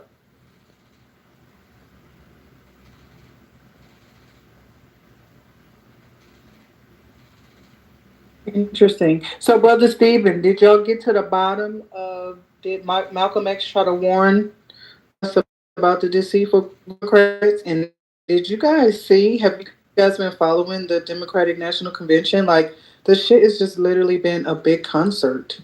Like, one thing they're gonna do is have a good time. You ain't gonna get no policy, but whew, did they have a time was had? Oh my God. We had Little John. Oh my God. We had so many celebrities. Such music. Such music. Yeah, I saw some snippets of it. I didn't follow real closely, but yeah, I see that they were boogieing down the aisle. Yeah, I listened to almost the whole thing last night and the night before. And what did you learn, Brother Shu? I learned that there is nothing but a big party, and they definitely are trying to secure the black vote. You know what I'm saying? To keep that under wraps, and what you learn is you learn about their feelings about Trump and so forth and so on. They really poured it on Trump both days. You know what I'm saying? But when it comes down to talking about the policies, I mean, it's still nothing for black folks, personally. You know what I'm saying? Maybe for the country, they'll probably do something in general, yeah. But for the country, nah. It's nothing.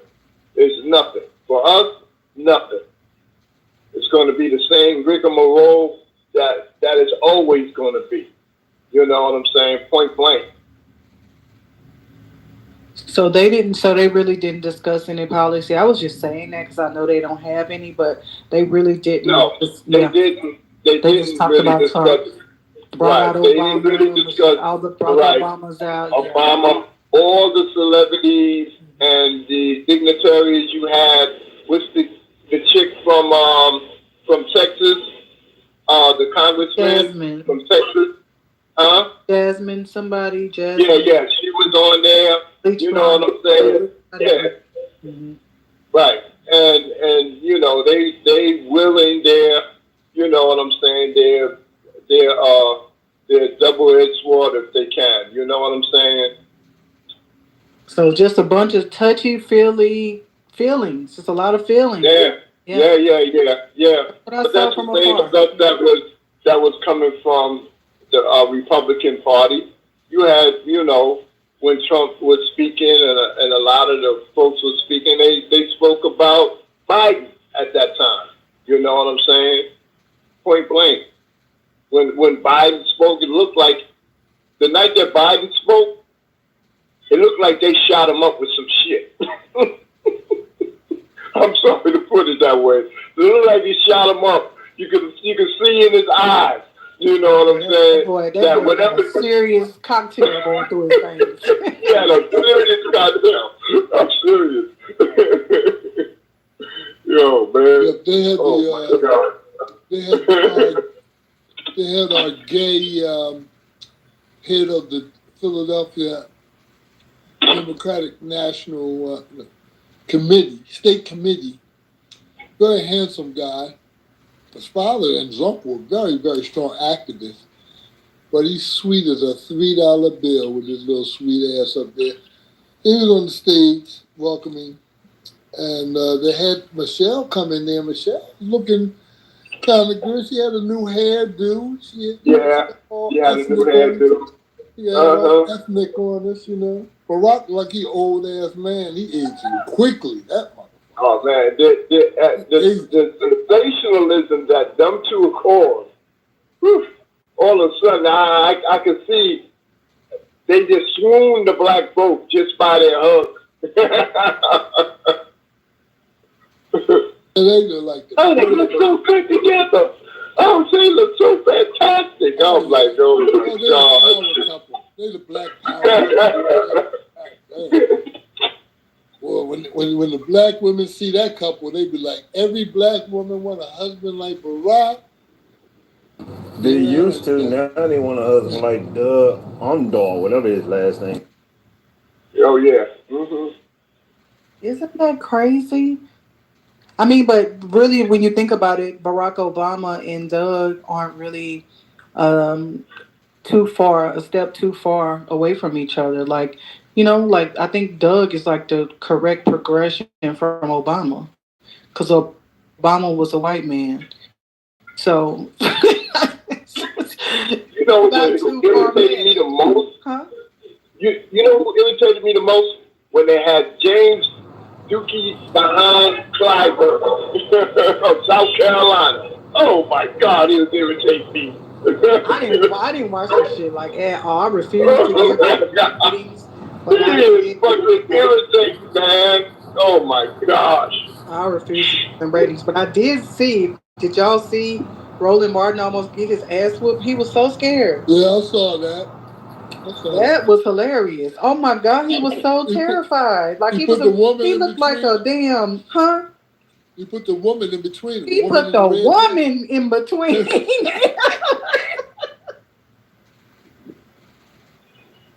And then she started calling for security. Security. But yeah, he put the chick right in between. Like he wasn't trying to have no parts of that. And the brother told him he was coming, and he Sure told him why he did. was coming. He fucked around and found out. He thought he didn't think fat meat was greasy. That was so funny to me. Oh, I was cackling. He was about to jump out his skin. His eyes was bucking and everything. I'm like, all that shit he talks. But I know Roland Martin. He is a bitch, like in real life. I can tell. You just don't have that energy. Even if you don't get that testosterone. Right.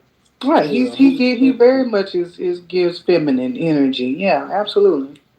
Him and Ricky Smiley. I'm sick of him too. I heard him say some of the dumbest shit I have ever heard.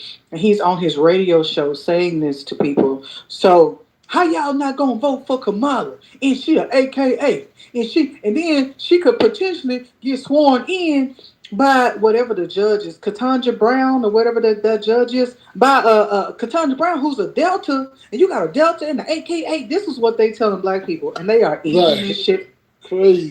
But we're stupid and we're the dumb ones. And I'm just like, these people are fucking nuts. Like they are nuts. There needs to be a black civil war. Like this like we gotta get rid of these niggas. Like the boule has got to go. They have got to go. Steve Harvey, he on that captain. He on their list too. You know what? I took up for Steve Harvey in this room, like last year or something because I had some personal ties, right? I thought he was cool. Until I started hearing all the coon ass shit that he really was doing. I had a recording sent to me of Steve Harvey at an event, and he is the biggest, but he is probably like King Coon. Like I was so shocked. He is only there for the money, folks. He does not care about black people. He will compromise himself and do whatever for the money. That nigga's a fucking coon. Yeah. Well, that's his job. His job is to entertain white people, to be the court jester, make them laugh. As long as he's funny and joking, then he's relevant to them. I was disappointed in him when he went to meet with Donald Trump. When Donald Trump called for the black contingency he wanted to meet with, and Steve was amongst them, and he was cooning in. He was acting like he was afraid to go in there and talk to that man because he was afraid that when he got back on his radio show, that people would call him a coon for having met with the man. But, the truth, if he was really concerned about black America, he would have met with that man and find out what his program was. And then he could come back, he has an audience, and he could report. But no, he was acting like a fool. His making eyes and making face gestures while in the cordenza. And I'm like, man, this is ridiculous. He knew them cameras was on. And they were like, Steve Harvey. He ain't even want to turn around. He was like, yeah. Right. He knew what time it was. Yeah, but he was cooning. But see, he was cooning because he didn't want the Black America to call him a coon. But look at him now. He's in tour with Dr. Umar because Dr. Umar called his ass out and was like, why aren't y'all sitting down doing these interviews with Kamala and you're not asking for any tangibles? Y'all cooning and booty clapping and shit and not asking for any tangibles. And him and Dr. Umar had a back and forth. And he was about to cry and shit on his radio show yesterday talking about Dr. Umar. Like, I ain't take no $10,000. I'm like, yeah, she probably paid your ass 20. Who knows? But she offered Dr. Umar, Kamala's camp offered Dr. Umar $10,000, and he said no. But everybody's like, Dr. Umar, you need to do that interview, but she's not going to do it. She's going to have all the questions tailored. She's not going to allow him to ask for no tangibles. So Ricky Smiley, Steve Harvey, all of them are doing these interviews with her just to hype her up and get the base going, but they ain't asking for shit. They're not asking for nothing. They're just happy to be in the building, and it's fucking sad.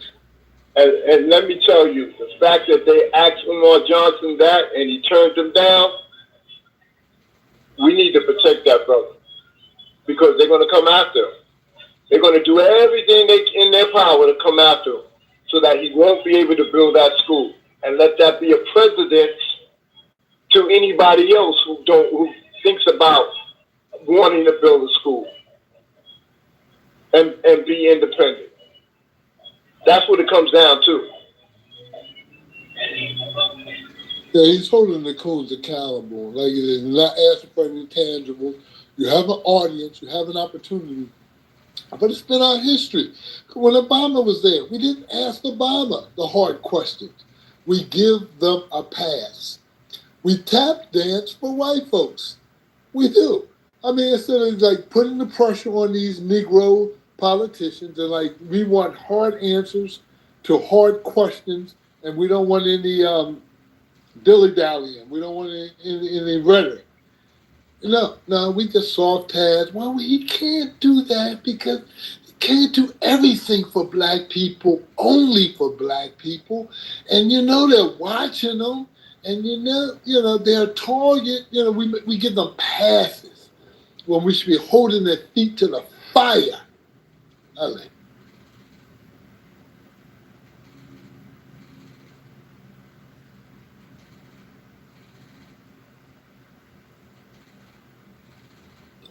So, yep, Dr. Umar is a threat. Whenever you speak truth to power, whenever you hold people accountable, they don't like you. But Ricky Smiley and Steve Harvey, they're clowns. They're professional clowns. Professional jesters, like you said. I didn't know that they were like not that smart. I really didn't know that they were that unintelligent. And it's crazy that they think semantics and identity politics is what is going to push us forward. They don't there's like they can't even think that far. They're so blinded by that money them crackers giving them, they don't give a fuck about the rest of the people. They really don't. This is about them. They are democratic shields, and they're gatekeepers. They're paid to keep their jobs. They're paid to do a certain job. They don't care about tangibles and about the rest of the people. This is about them. And if you niggas don't go out there and vote for them and shut that democratic shit down, they won't have a job. That's another thing too. See, a lot of them are going to lose their favor with Massa if you don't go out there and vote for Kamala too. That's really what they're campaigning for, their jobs, their right, and their ability to be clowns and coons. You're right. They're not that intelligent. Steve Harvey dropped out of college. I'm sorry. And all the failed businesses talk about sleeping in his car. But, he's a clown. And America wants to laugh because to keep from crying. As long as he can entertain white people, keep us laughing. The king, he shows favor on his gestures. So, yeah, those two guys, they're professional clowns. And he knows he needs to stop dyeing that goddamn mustache. I mean, we're the same age. Who are you talking about? Me and Steve Harvey, we're the same age. Might be about 6 months younger than me. But I'm saying, you need to stop dyeing that mustache. He got that young woman. He ain't gonna do that.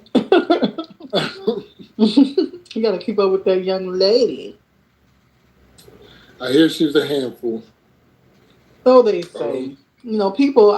One thing I will say, people hate so much, especially when they're envious or whatever of you or jealous of you. So I won't say that off the bat, but there may be some truth to it. But Steve is the handful to me just right now. Just the amount of cooning that he does. I can't. I just can't with that. But it's going to be interesting. That Democratic convention was just full of concerts. I mean, it was so hyped. Like, it's stupidity at this point, though. They had Steve. They had Spike Lee, Anderson. What Cat Wynn was saying at the beginning of the year when he was saying, people like Steve, Ricky Smiley, Cedric the Entertainer, all these people. He was saying the only reason why they in that position is because of them being in fraternities and being boulets. He was like, they're not even really that funny. You know what I mean? He was like, yo, they only in these positions because of the boule. He was like, I done this stuff on my own. He was like, I ain't done this because I had, ties with these organizations and all these people. That's why Cat was so profound on what he said. And I used to look at Steve like a leader at one time because he had that energy in the early 2000s. But man, when he first got his radio show, I was like, yo, this dude sound like he got a little leadership. But yeah, the shit done died off. I heard Queen say these people ain't that smart. They don't know. No, these people know. They know what they doing. They know they selling us out.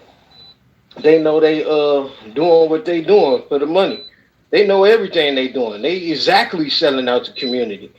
And y'all was talking about Jamal D. Green that ran up on Roland. You know, Jamal, he ran up on Roland because he was talking crazy. And Jamal, I just used some of his videos, and I went viral again talking about that platinum plan. And Jamal was just in my inbox. And one thing you were saying, Jamal, he been raised by King Carter. King Carter on here told, when Jamal Green was very young coming into politics and he ran for mayor of Chicago, King Carter got in his ear and then pointed out, everybody that was basically part of the Boule and part of these Divine Now organizations and basically gave Jamal Green, what was going on, in the community. You know what I'm saying? And I got to meet up with King Carter eventually because, the way I've been going hard at these motherfucking Divine Nine and all these people, they starting to come at me now. One is this dude on my page, I was going to do some business with him in Detroit with some housing. And, he's seen how I've been talking. And he came to my Facebook page and said, I'm part of the Divine Nine. If you don't know what I'm talking about, you better ask him about somebody. And then I came right back at him. I said, I know exactly where you is. So that's what this all about.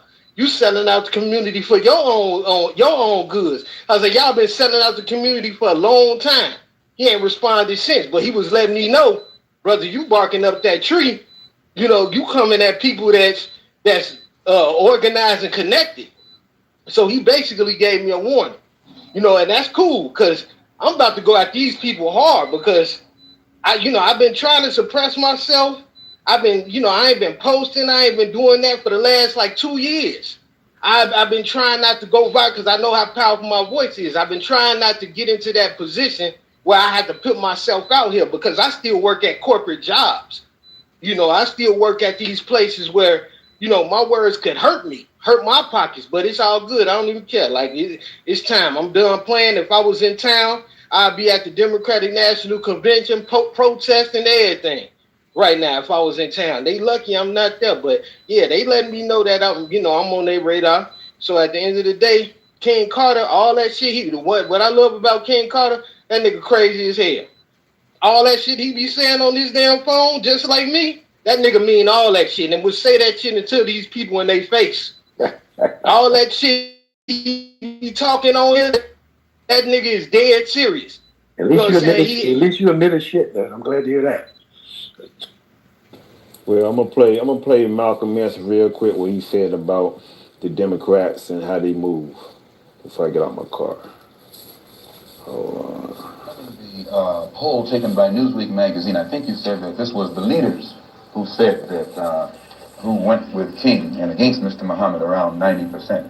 I just told you a little while ago, these leaders that they call leaders, this included Lena Horne, this included Dick Gregory, and this included comedians, comics, trumpet players, baseball players. Show me in the white community where a comedian is a white leader. Show me in the white community where a singer is a white leader, or a dancer or a trumpet player is a white leader. These aren't leaders. These are puppets and clowns that have been set up over the white community and over the black community by the white community and have been made celebrities and usually say exactly what they know that the white man wants to hear.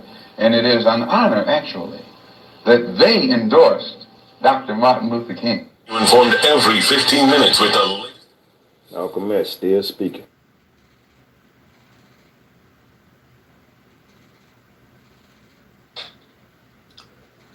Yeah, it's an interesting piece you played right there. Appreciate that.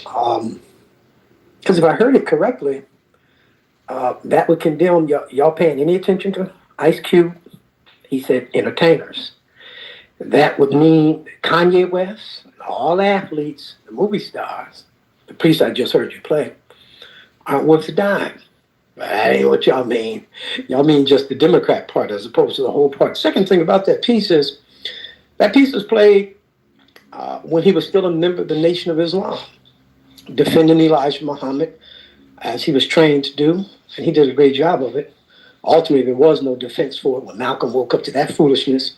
He abandoned that dying ship, and they played a role in killing it. It's real interesting when I see these kinds of titles. Malcolm is constantly used by the black right-wingers on Clubhouse, very selectively. Can't play too much of it.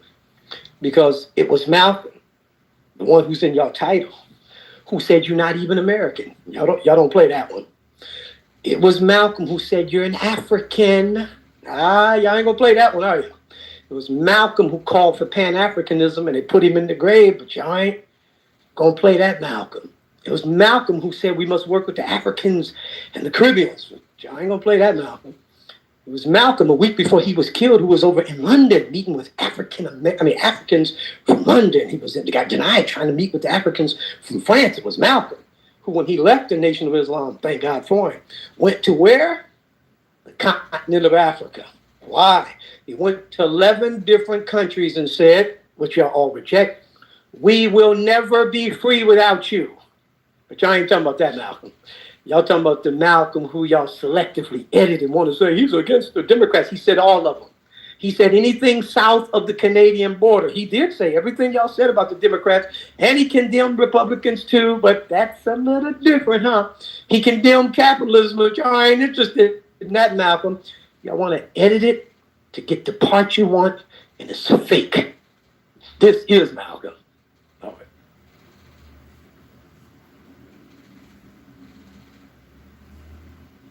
Well, I want to say, isn't that what you just did? Edited it so it gave the perspective that you wanted it to have. I want to say, I'm not Republican at all. And as far as Ice Cube, he is still an entertainer, but he did draft up the Platinum Plan.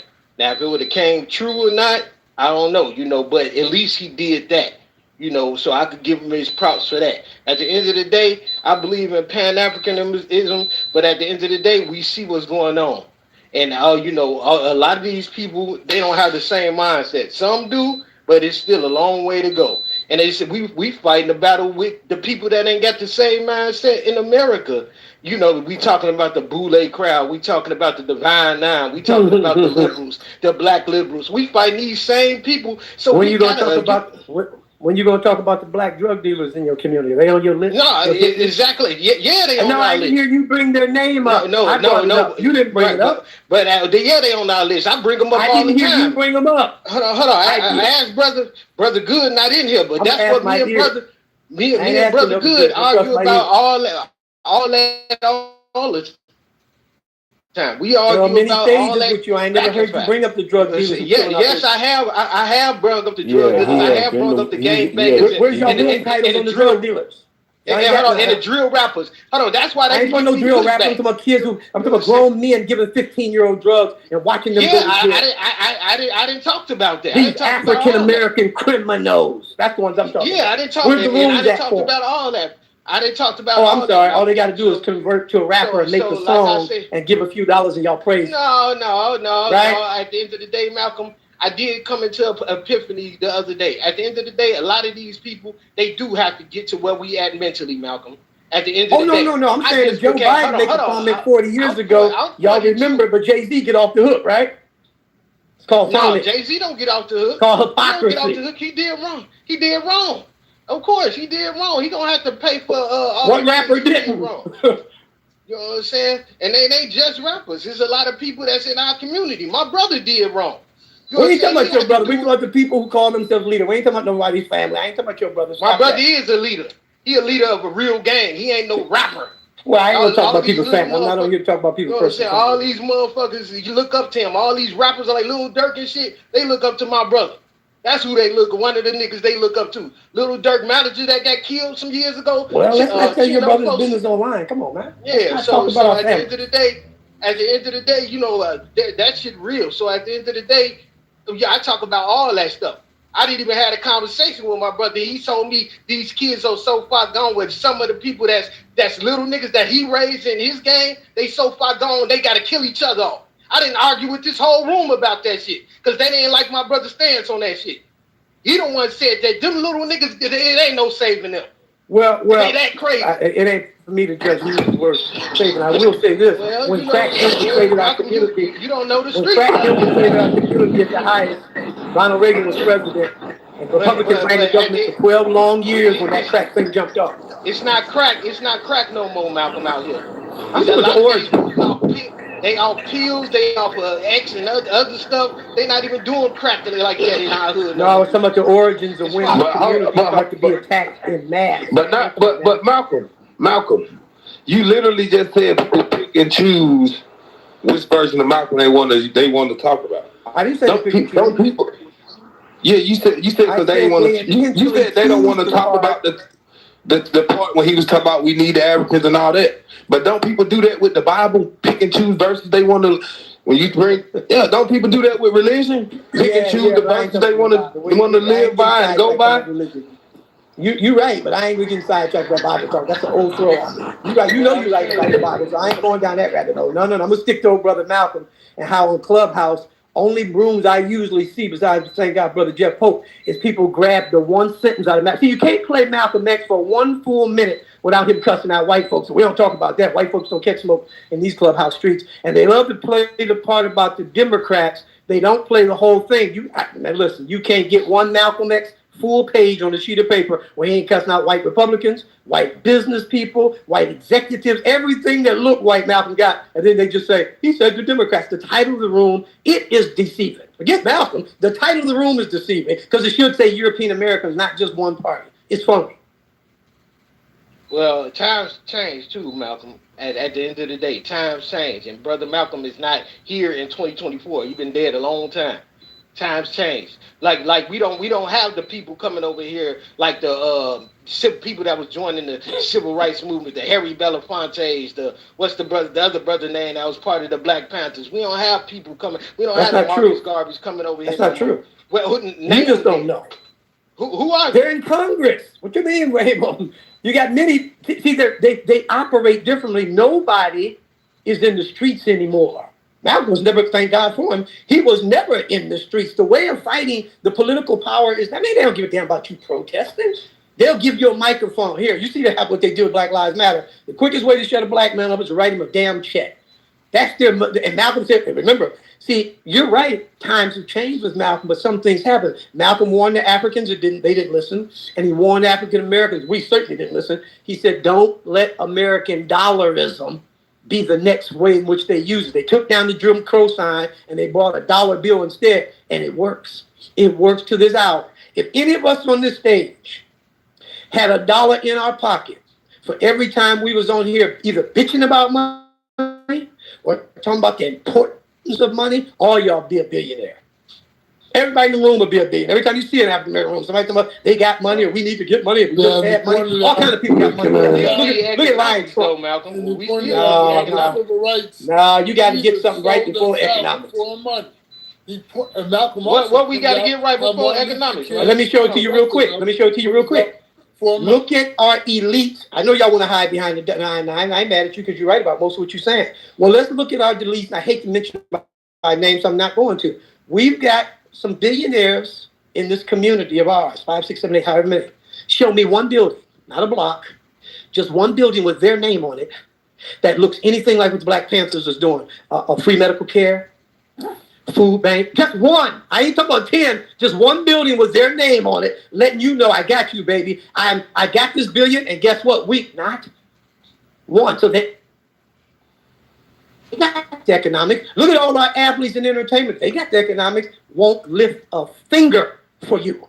They got the economics. Look at the black middle class. Look at the Divine Nine. What you saying about the Divine Nine? Divine Nine got money, and they ain't gonna lift a finger for you. Yeah, so it's not just money. The Divine Nine should be out there for I'm talking. No, the Divine Nine want things for them and them only. I agree with you. I'm not arguing with that. You and I agree with the Divine Nine. You're making my point. When they get money, they don't filter it back to the community. They take it and run to the suburbs and keep it for themselves. So when you say we got to get our finances together, you're right. But I'm saying if your politics isn't right before when you get the money, you're gone. As soon as you get it, because your politics wasn't Malcolm. I know people I know our real history, the people that did get that money, the people like Maynard Jackson that made Atlanta, the people like Marion Barry that made Chocolate City, D.C. like it's D.C., the people like, what's his name? Adam Clayton Powell, that, Comey Young, yeah, exactly. Them people really passed policy that benefited our community. Yeah, I look at all of them. No, none of them were billionaires, but I study those people. And that's why I got to fight these Boule and Divine Nine people that's like. That's why they shaking their boots when they see you should join. You should join them. You'll be able to fight them better from the inside. I'm not being facetious. Everybody can't fight on the outside. We got to have some people like you who want to unravel what they do from the inside. Everybody can't be on the outside. That's not even a good war strategy. We all on the outside looking in on eggs. No. Somebody got to be sitting in the room with them, negotiating with them, representing the community with them. And so, yeah, some of the verbal might have to be tempered, but the work will increase. Let King Carter be on the outside throwing the eggs. You be sitting in there with the business suit and feeding King Carter the information. Because if he's on the outside waking it up and you on the inside feeding him the information like they do, then he's going to be able to do the things he needs to do on the street. But if you're on the outside on the street with him, that's just two people going, ain't nobody on the inside. Going inside and work. We need it both ways. I'm trying to go on the inside and work, but you got to have them. Isn't that what their intelligence? Isn't that what white people's intelligence do? They come and act like they're fixing your phone. They come and act like they're delivering milk. They come and act like they're the postman. And they sitting here infiltrating our organizations. They act like they're a football coach. We got to be just as slick as these criminals. Every time you see a European American, and ain't no quicker man way to get a black man to send some goddamn white woman. Yeah, no, let's wake that up. So if we should be doing the same things they're doing, going in smiling, getting information, giving it to the brothers and sisters in the street. Using their women since they come into your house. Anyway, go get this information. Bring it back here so I can empower my people. It's hard. It's hard for me, brother, because I got a big mouth, so it's hard for me. To camouflage, but I understand what you said, and I'm doing all that. Spraying chicken. But look what happened to Malcolm. Malcolm loved no man do I more, but the reality was he was moving too fast. He did not have his infrastructure. Malcolm was running the race like it was a 100-yard dash and it's a marathon. When he came out of the nation, he was moving way too fast before he put his ducks in place to give him some measure of protection. Did you notice Castro died in his sleep at 90? They tried to kill Castro at least 12 times that we know of. Castro died in his sleep, 90 years old.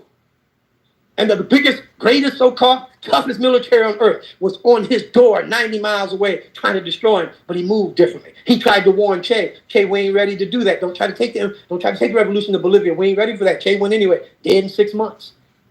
Castro lived another 48 years. He tried to tell Che, we ain't ready for that. We were 8 years old in the revolution. We can't be exporting yet.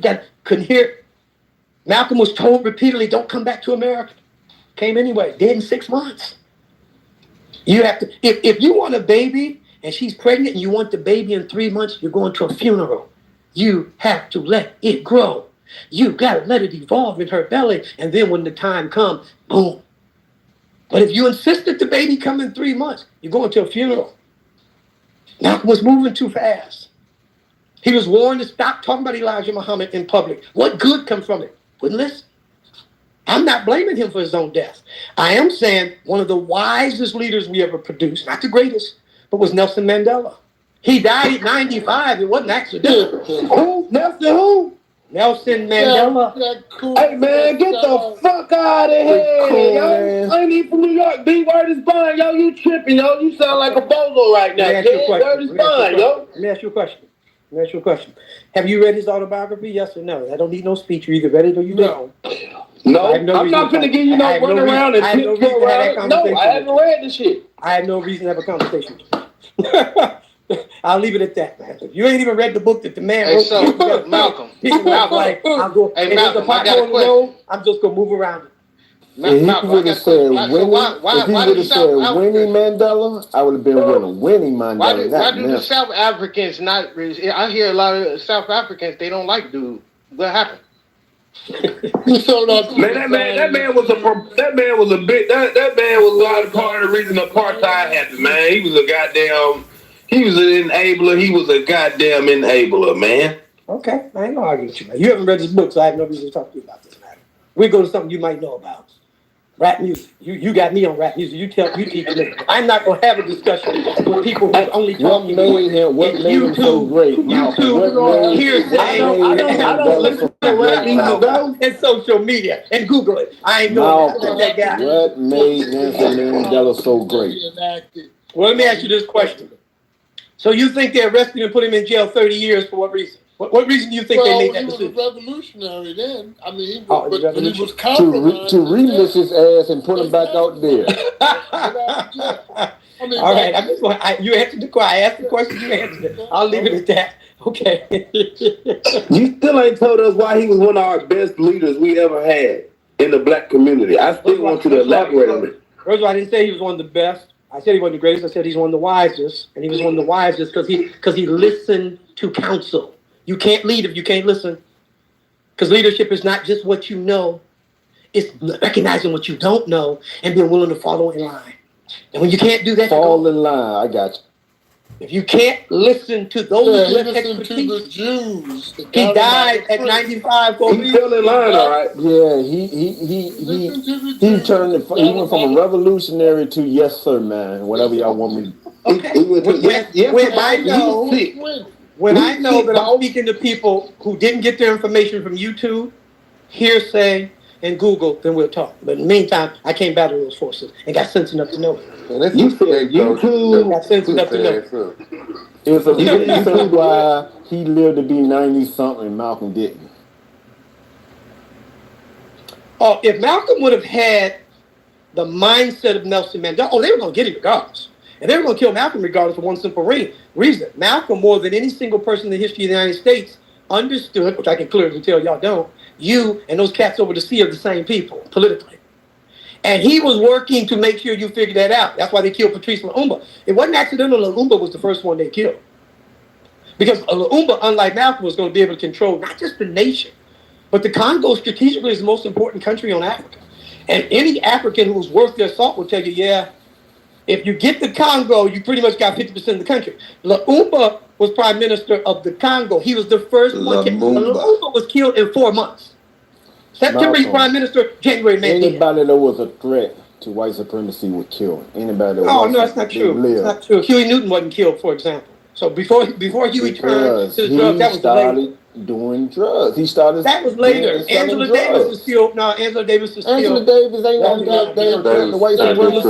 I know, man. She's part of the LBGT now. What the fuck are you talking that's because y'all locked in with secondary things. I put it this way. So Angela Davis. I'm not concerned who she fucks. Doesn't matter to me. We're talking about politics. We don't need her speaking on our behalf because she gonna try to mix gay people in with the black people struggle. We don't need her bucking up the water. If two things would have happened, if Angela Davis's economic ideas were implemented tomorrow, 60% of Black America would be better in a year. Man, second, Angela Davis, you haven't read her, so you haven't read her, so you can disagree, but I know you don't know what you're talking about. Angela Davis, she is a feminist. Communist, nigga. The last thing she did was organize. She helped organize that woman march right after Donald Trump got She's been a communist since 69. They all was. Y'all shouldn't sprout your foolishness out so loudly. Good Lord. There's libraries, y'all won't read them, but coming off the mic can cuss somebody out. Come on, y'all. Come on, man. Was organized that women march after Donald Trump got elected. What the hell is that? Imagine capping for lying Trump and cussing out Angela Davis. You already told everything. Everybody come back. Bro, that'd be like you saying John Paxson is better than you. All them niggas sold us out for motherfucking interracial sex access and motherfucking goddamn good jobs being a good old boy on Congress. Just like how John Lewis did. I spilled blood in Selma. They did shit for a nigga, man. But he sat on the floor. He sat on the floor and had a goddamn sit-in for gays and goddamn immigrants. He did. Fuck these motherfuckers, man. Okay, I ain't mad at you. I know this, though. All of you agree with this on Angela Davis, but since y'all are allergic to the library, you wouldn't even know if she said this. Angela Davis has written more than any black person in America against prisons, against the prison industrial complex. She said we should ban prisons, period, across the board. Angela Davis more than, and by the way, she spent a year and a half there in solitary confinement, so she sort of know what she talking about. Because she spent the year. Them girls turned out reform her whole life. No, Angela. You're in the Matrix now. Her whole life. She has fought against the prison industrial complex like no black folk about the abuse of black men in the political. Read her book, Women, Race, and Class. Even though the title says Women, Race, and Class, she has an essay in there on the prisons. And you got something to say. You ain't gonna read it and no, I'm not gonna read no feminist bullshit. Would you go to a doctor who said, I didn't study biology, but give me your arm? Bro, I know all about Angela Davis. I got a fucking Angela Davis. I ain't studied biology, but I got this white coat. Come on over and lay down. Well, y'all talking about her feminist diet. Yeah, y'all talking about, and you know the reason you talking about her personal life because you ain't got nothing to say politically. Man, look at she. True. What is you talking about? You ain't got nothing to say politically because you might as well. Okay. Just like how y'all Kamala Harris echo chamber people don't have nothing to say about Trump. Y'all just got them anything better than Trump. He just can't I'm not voting for Sister Harris. I wish her well. I hope she wins. I'm voting third party. I voted for third party the last 3 elections. But Kenny, JFK, who they elect? RFK Jr. just endorsed Trump. No, good. He said, how do you do that? Now I'm voting for the Green Party. Win, lose, or down the middle. And I know I ain't going to win. Let me guess, you voting for Cornel West? Cornel West. If he gets on the ballot in Ohio, I don't think they're going to get him on the ballot in Ohio. I will vote for Cornel if he gets on the ballot, but most likely be Green Party. As of right now, he's not on the ballot. He's in court. So we'll see. These white folks in Ohio then turn the twist. I don't think they're going to let him on with J.D. Vance and his little criminal gang up in Ohio. Our state done went red in my lifetime. So it's a painful thing to see. So if he's on it, yeah, I'm with it. Not Green Party. But you saying people who talk about personally. That's what, if you're going to say that. I didn't say that. I said you're talking about Angela Davis. We bringing up her personal stuff because we can't disagree with her politics. Right. I just said her. I didn't say people in general because I'm not assuming you don't know other people's stuff. I'm not saying you said it like that, but I'm just saying like I kind of generalized it the way I said it. You're right. So, I said that. Yeah. Yeah. And the saddest part is, it's not like you can't know, but you just rather go to Google. You rather go by hearsay. But unlike you, and God's my witness in the University of Pittsburgh, when she came in 1998, I had a chance to sit in a room with her for 8 hours with 4 other people and hear her directly. I've heard her speak in person at least 4 times. I've read every book she's printed. So I don't agree with everything she says, but at least I know what I disagree with. It ain't just kiss her feet while you was at it. Nah, I missed that one, but I'm gonna get it next time, man. She was a fine sister at one time.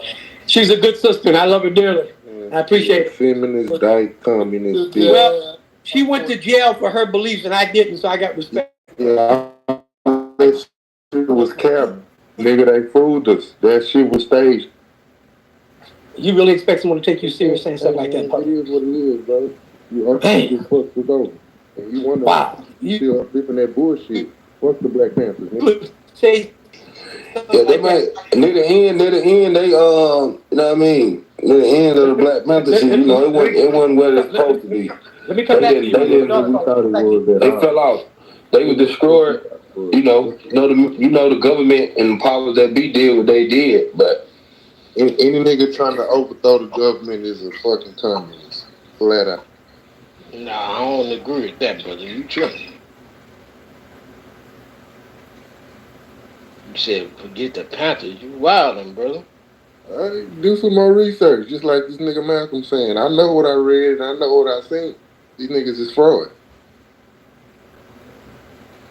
So what you saying? Like what made you come to this conclusion? Them niggas was working with the motherfucking Jews. Them niggas are all the same, bro. That shit is capped. They won't, like, all that old handout shit, that's the same thing that the Democrats doing. For niggas to think we supposed to go sit up somewhere and get handouts, that's bullshit. And say they empowering the people, that's not how you empower the people. But now you got to get your tangibles before you can move the needle, nigga. Why you think I'm just leaving this corporate trucking job? Nigga, I'm a revolutionary mind, nigga. Like, well, you know, I got to do what I got to do to get the money to build up so I can start businesses. That's the reason we say we need tangibles for our vote. We do need jobs. We do need in these unions for now. You know, at the end of the day, until we got the skills to start our own shit and got the money. Like, it ain't no way. It's no other way. What other way can we do it? What other way? They control the money. They control the economics. There ain't no other way we can do it. So we got to do it that way to get what we got to get. And we all know that white supremacy take both sides of an argument. Niggas ain't handling that business. Niggas got 15 kids and don't have them all working for them. That's what we can do. We don't do that. You still got to take care of the kids. You still got to get the kids. You got to get the kids to the point where they can work for you. Where you can build a business. That's what I'm doing now. I'm trying to start businesses and do things now, you know, but at the end of the day, a lot of these dudes don't care like that. Like I was talking about the Divine Nine and the Boule. Even these niggas in these union jobs. And a lot of them don't like the way. You still doing trucking? Yeah, I'm still doing trucking. Okay. But I'm about to leave the job now. But a lot of these cats I talk to, you know, they be coming at me now. I'm seeing it. I'm seeing what King Carter's saying. Because the way I'm talking and going against Kamala, like I said, my voice is strong. So they see my presence. They see me. They see, oh, damn, this dude going to be a problem. So now they letting me know. Like, dude had no business to say to me, man, I'm part of the Divine Nine. You better, if you don't know, you better learn. I say, who the fuck this dude talking to? You know what I'm saying? But he ain't said nothing on my page since. So he was basically, you know, letting me know what's going on. And like I said, I got brothers in the union and everything. I was part of the Teamsters union. These niggas sell out all the time. They cool with their jobs. When I looked up the Teamsters Union and seen we only 15% of the Teamsters Union at 2025 or 2024, I was flabbergasted. Like, what the hell? You understand this? But you saying it's you. I'm saying we as a whole. Niggas ain't trying to get from up under white supremacy. Niggas gonna work for them niggas forever and get a pension. These niggas trying to retire. Exactly, but that's the thing you got to do. Like I said, I left the Teamsters. I didn't even get vested. I left in 3 years. I'm at this corporate job right now. I'm about to this man. This is a comfortable job where I could retire. I could be good. I could get into their stocks. I could build up my 401k, retire, and be nicely set. But I'm not doing that. I'm gonna stack my money for this next 3 years if I last that long, because I'm sure they're gonna find my social medias eventually, because they already acting different. Like when I was at the Teamsters, they found my social media, and them white dudes wouldn't even talk to me after they found my social media. They all stopped speaking to me, and that was fine. And I still walked in there and looked them niggas in the eyes. Fuck y'all. You know what I'm saying? So, and y'all know what I stand for, and I'm coming in this job. You know what I'm saying? But at the end of the day, it is what it is. And then when you talk like I do, like I said, if they find my social media, I'm going to be a target at that point. You know what I'm saying? Just like my other job. And I'm sure they done found it here already, because I got some of my boss's numbers in my phone. And anytime you put something in your phone, your social media is going to pop up on their social media.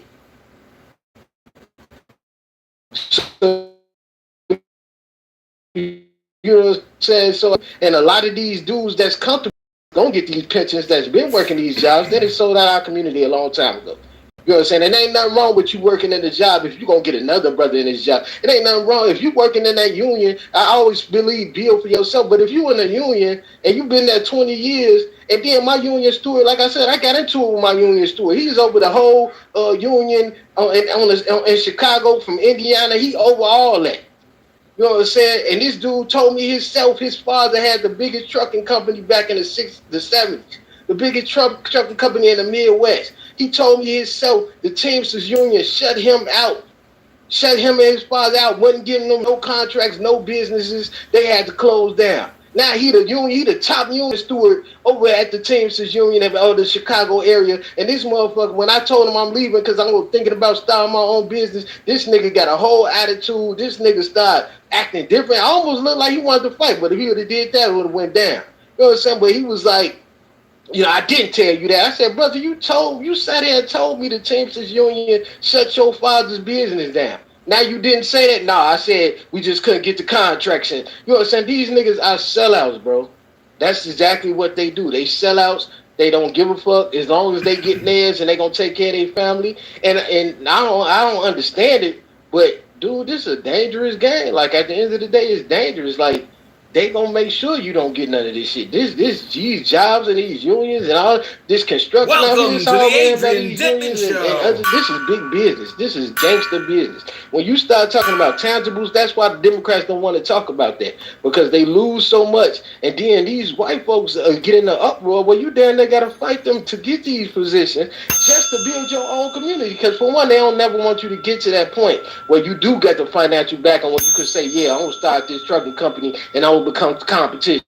Yeah, I'm gonna buy this real estate over here and start this business, and I'm gonna become a chain like Walmart or Kroger and stuff, and then become competition. They never want us to get to that point. So that's why these Boule and all these other people, they cool with being the bootlegs for these people, keeping us in check and not building nothing. Because they know they really have to compete and they won't be the only ones on top. And that's just the bottom line. And I'm seeing that like I said, when I became 42 years old, I'm seeing that. And it's sad because they selling out all our youth and they really don't care. And it's sad. So the Divine Nine got the trucking company on lock too? No, them not the Divine Nine. They run into politics, but some of them in these jobs and these unions. But for the most part, those are regular black people. They just don't care about the black youth. Those a lot of these people in these unions and these jobs, they don't give a fuck. And these your uncles, these your fathers, you're saying that they don't give a fuck. They don't give a fuck about the fight. They cool. They take care of their family, and that's all they care about. They could give a rat's ass about your little cousins, your little cousins, your children. They could give a fuck about that. They don't care. They move to the suburbs and they done. They done. They say fuck the community. I sat there and seeing some of the people I used to be in the union with sit there and say I'm gonna vote for Kamala Harris because I'm in the union. I'm in the Teamsters union. And I said, and I looked at, then that's what made me look up the analytics of the Teamsters union. I never did it before. And then I said, you gotta be shitting me. You mean this company been around, this union been around since 1913, and we only 15% of the workers in the Teamsters Union? Latinos above us at 16%, and it's still 60% white people in this union?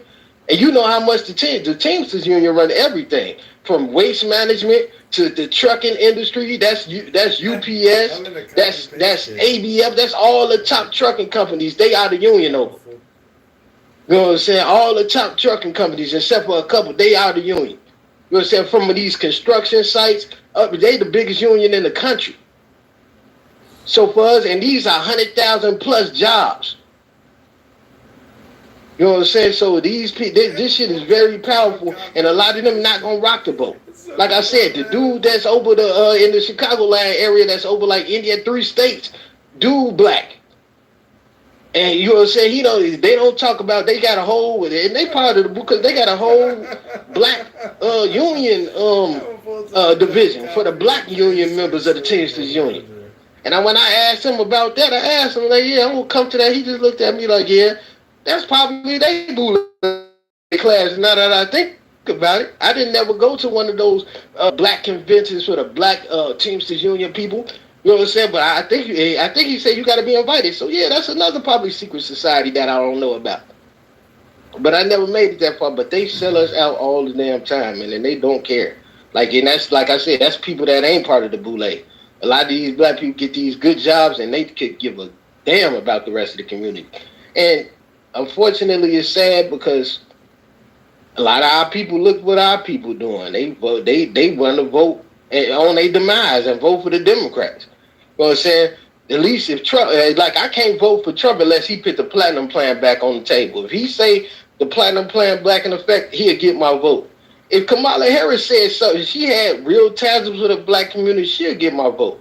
You know what I'm saying? But for these immigrants, you know what I'm saying, if he don't put nothing back on Biden, since Kennedy dropping out, because Kennedy, he had the best plan for me. You know what I'm saying? But Kennedy said he about to drop out. So Kennedy drop out, Trump might give my vote by default. You know what I'm saying? And I got to get on my social media and let these white folks know this ain't that. This is a business transaction, because I got a lot of Trump supporters trying to support me. You know what I'm saying? Now, talking about some, coming around, you came around. Thank you that you thinking, now fuck that. I'm not no Trump supporter. I'm for the black community. I'm about black business policy. So if Trump passes a policy that's going to benefit us, I'm rocking. If Kamala passes a policy that's going to benefit us, I'm rocking. If Kennedy was still running in, if he passed policy, I'm rocking. But I'm not just no mega supporter coon ass nigga that's just sitting there, oh, Trump. No, I want something for my vote. I want something for my community. We need these jobs. We need these tangibles. That dude was talking about $500 billion investment into our community. And we didn't vote for, we chose Biden, man. I don't know what the fuck wrong with us. We crazy. And I just read it. So it was my fault too, because I didn't vote for neither one of them. But I just read the platinum plan because of Stephen told me to read the platinum plan or whatever. And I just now read it. So that's the only reason I know that dude was on some real shit. But most black people still don't think it. I mean, I'm losing family members over that shit. My younger brother can't stand me right now, and I'll bust that nigga head. God damn it. You know what I'm saying? That nigga can't even stand me right. Man, you a Trump supporter, man. Fuck you too. Because you don't know no better. Okay, got me over here dying laughing. That'd be the worst part when your family be on that shit, man, because my family out of there too. Yeah, I can't even talk to their ass about politics.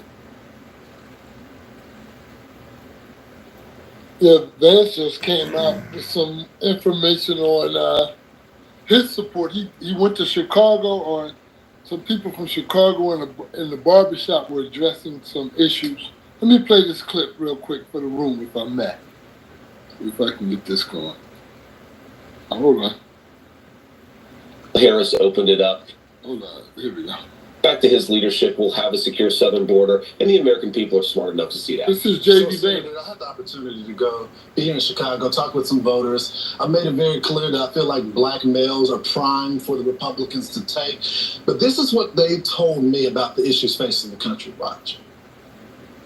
And you're hearing from the Democrats are already things that they failed at over 30 years. Blacks are struggling more than any other demographic. We got the highest prison rate, highest high school dropout rate, highest murder rate. What's in it for us? Well, basically, most of us, I believe, we voted Democrat because that's what we was brought up to do. You know, you go to the poll, they say vote Democrat, vote Democrat. But I don't really see no change that they say they're doing. I think it's just, to me, a whole bunch of crap, to be honest. So when we see a senator dance in a barbershop, I promise you they can give you a fade. Well, I actually need a haircut from time to time, so maybe I will show up in the barbershop, Lawrence. But look, I mean, my message to black voters in the barbershop or outside of it, Lawrence, is pretty simple here. That the argument they're making is actually very much common sense here. What they're saying is the Democratic policies have failed the black community for a generation. I mean, you know my story, Lawrence. I grew up with a grandmother who sometimes struggled to find enough to eat. I know that a lot of families, black and white, are in that exact same situation, but grocery prices are up 20% thanks to the policies of Kamala Harris. And she stands there and says on day one, she's going to make groceries more affordable. Well, day one, 1,300 days ago, and you haven't done anything. And I think it's so inspiring that you have those men in that barbershop who are standing up and saying, look, whatever the media propaganda has been fed to us, we have not had better lives under the policies of Democrat leadership. So we're willing to give the Republicans a chance. I think we just have to go into these communities, make the argument and say, we're going to fight for you. We're going to fight for your wages. We're going to fight for your jobs. And we're going to fight for affordable housing and for affordable groceries for you and your children. That's what we're going to do over the next, I guess, 76 days, Lawrence. Senator, tonight at the DNC, Nancy Pelosi is going to speak. Bill Clinton's going to speak. Pete Buttigieg is going to speak. And Tim Walz, the governor of the great state of Minnesota, is going to speak. He's their vice presidential nominee. You and he will square off on a stage somewhere, and at the one vice presidential debate, which has been agreed to. Have you figured out your main plan of attack against Coach Walz? Well, I have to point that out since you asked that, of course, Kamala Harris announced this morning that she's running from the Fox News debate. And what a disgrace it is for Kamala Harris and Tim Walz to talk tough, but then to run from the American people's questions, to run from these debates. I think if you want to be the vice president or the... Well, at least they're addressing black people issues, the Republican Party. You don't get this kind of conversation out of the Democrats. He's willing to go to the barbershop, sit down, and talk policy. His willingness to do so is enough for me.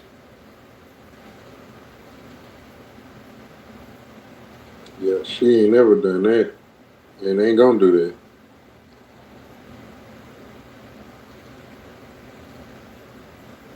They feel like they already got our vote. Yeah, because he was dead ass serious when he said, come on, man, you ain't black if you don't vote. Come on, man, that's crazy.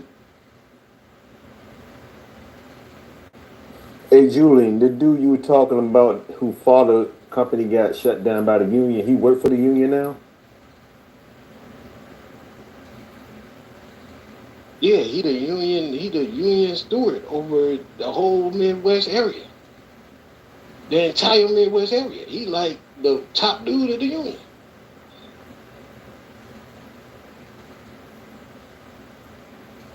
In the Midwest. Wow.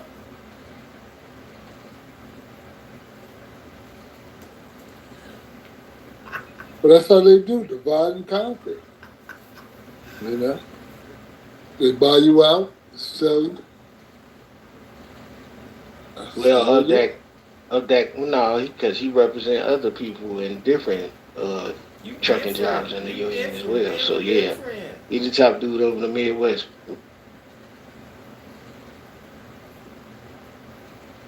But what did he do? He sold his company to become that position. Is that what you're saying? No, they put him out of business. Basically, blocked him out. His father couldn't get no contracts, couldn't, move nobody freight. They basically did how they always do. Get us up out of there. You ain't gonna get no business. Once they found out, and he told me once they found out that they was black. And that's because he said that's where they was able to grow to that size because nobody knew. But once they found out, they blocked him out. And then when I was leaving, he had the nerve to tell me that that's what he didn't say. And clearly he was standing in my face telling me this. But I understand. They He did him. probably They was did like, him like they did him like how they did Damon Dash.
Point, in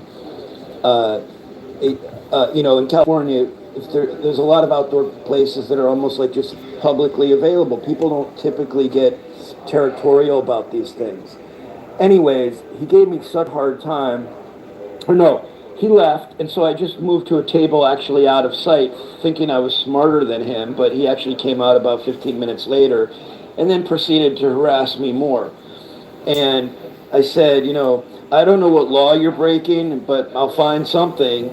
And furthermore, I'll call the police. I was just being a total smartass, which is not entirely uncommon for me.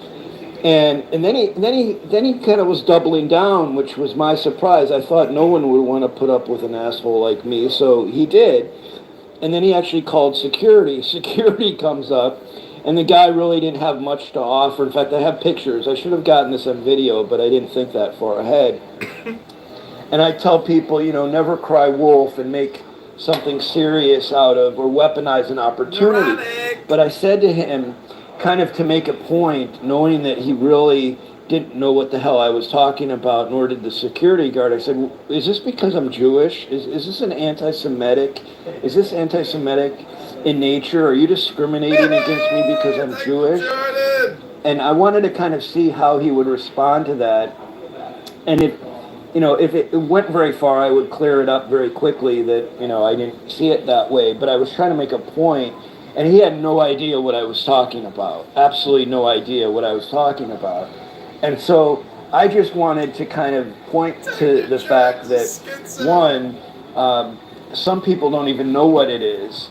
And when he tried to kind of, I just wanted to see his reaction, quite frankly, because he was such a dick. And that's the story. So there was no anti-Semitic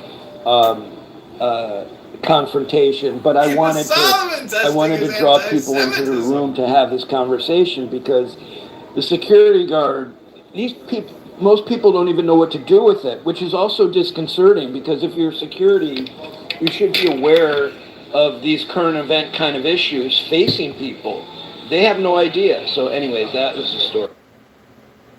I mean, why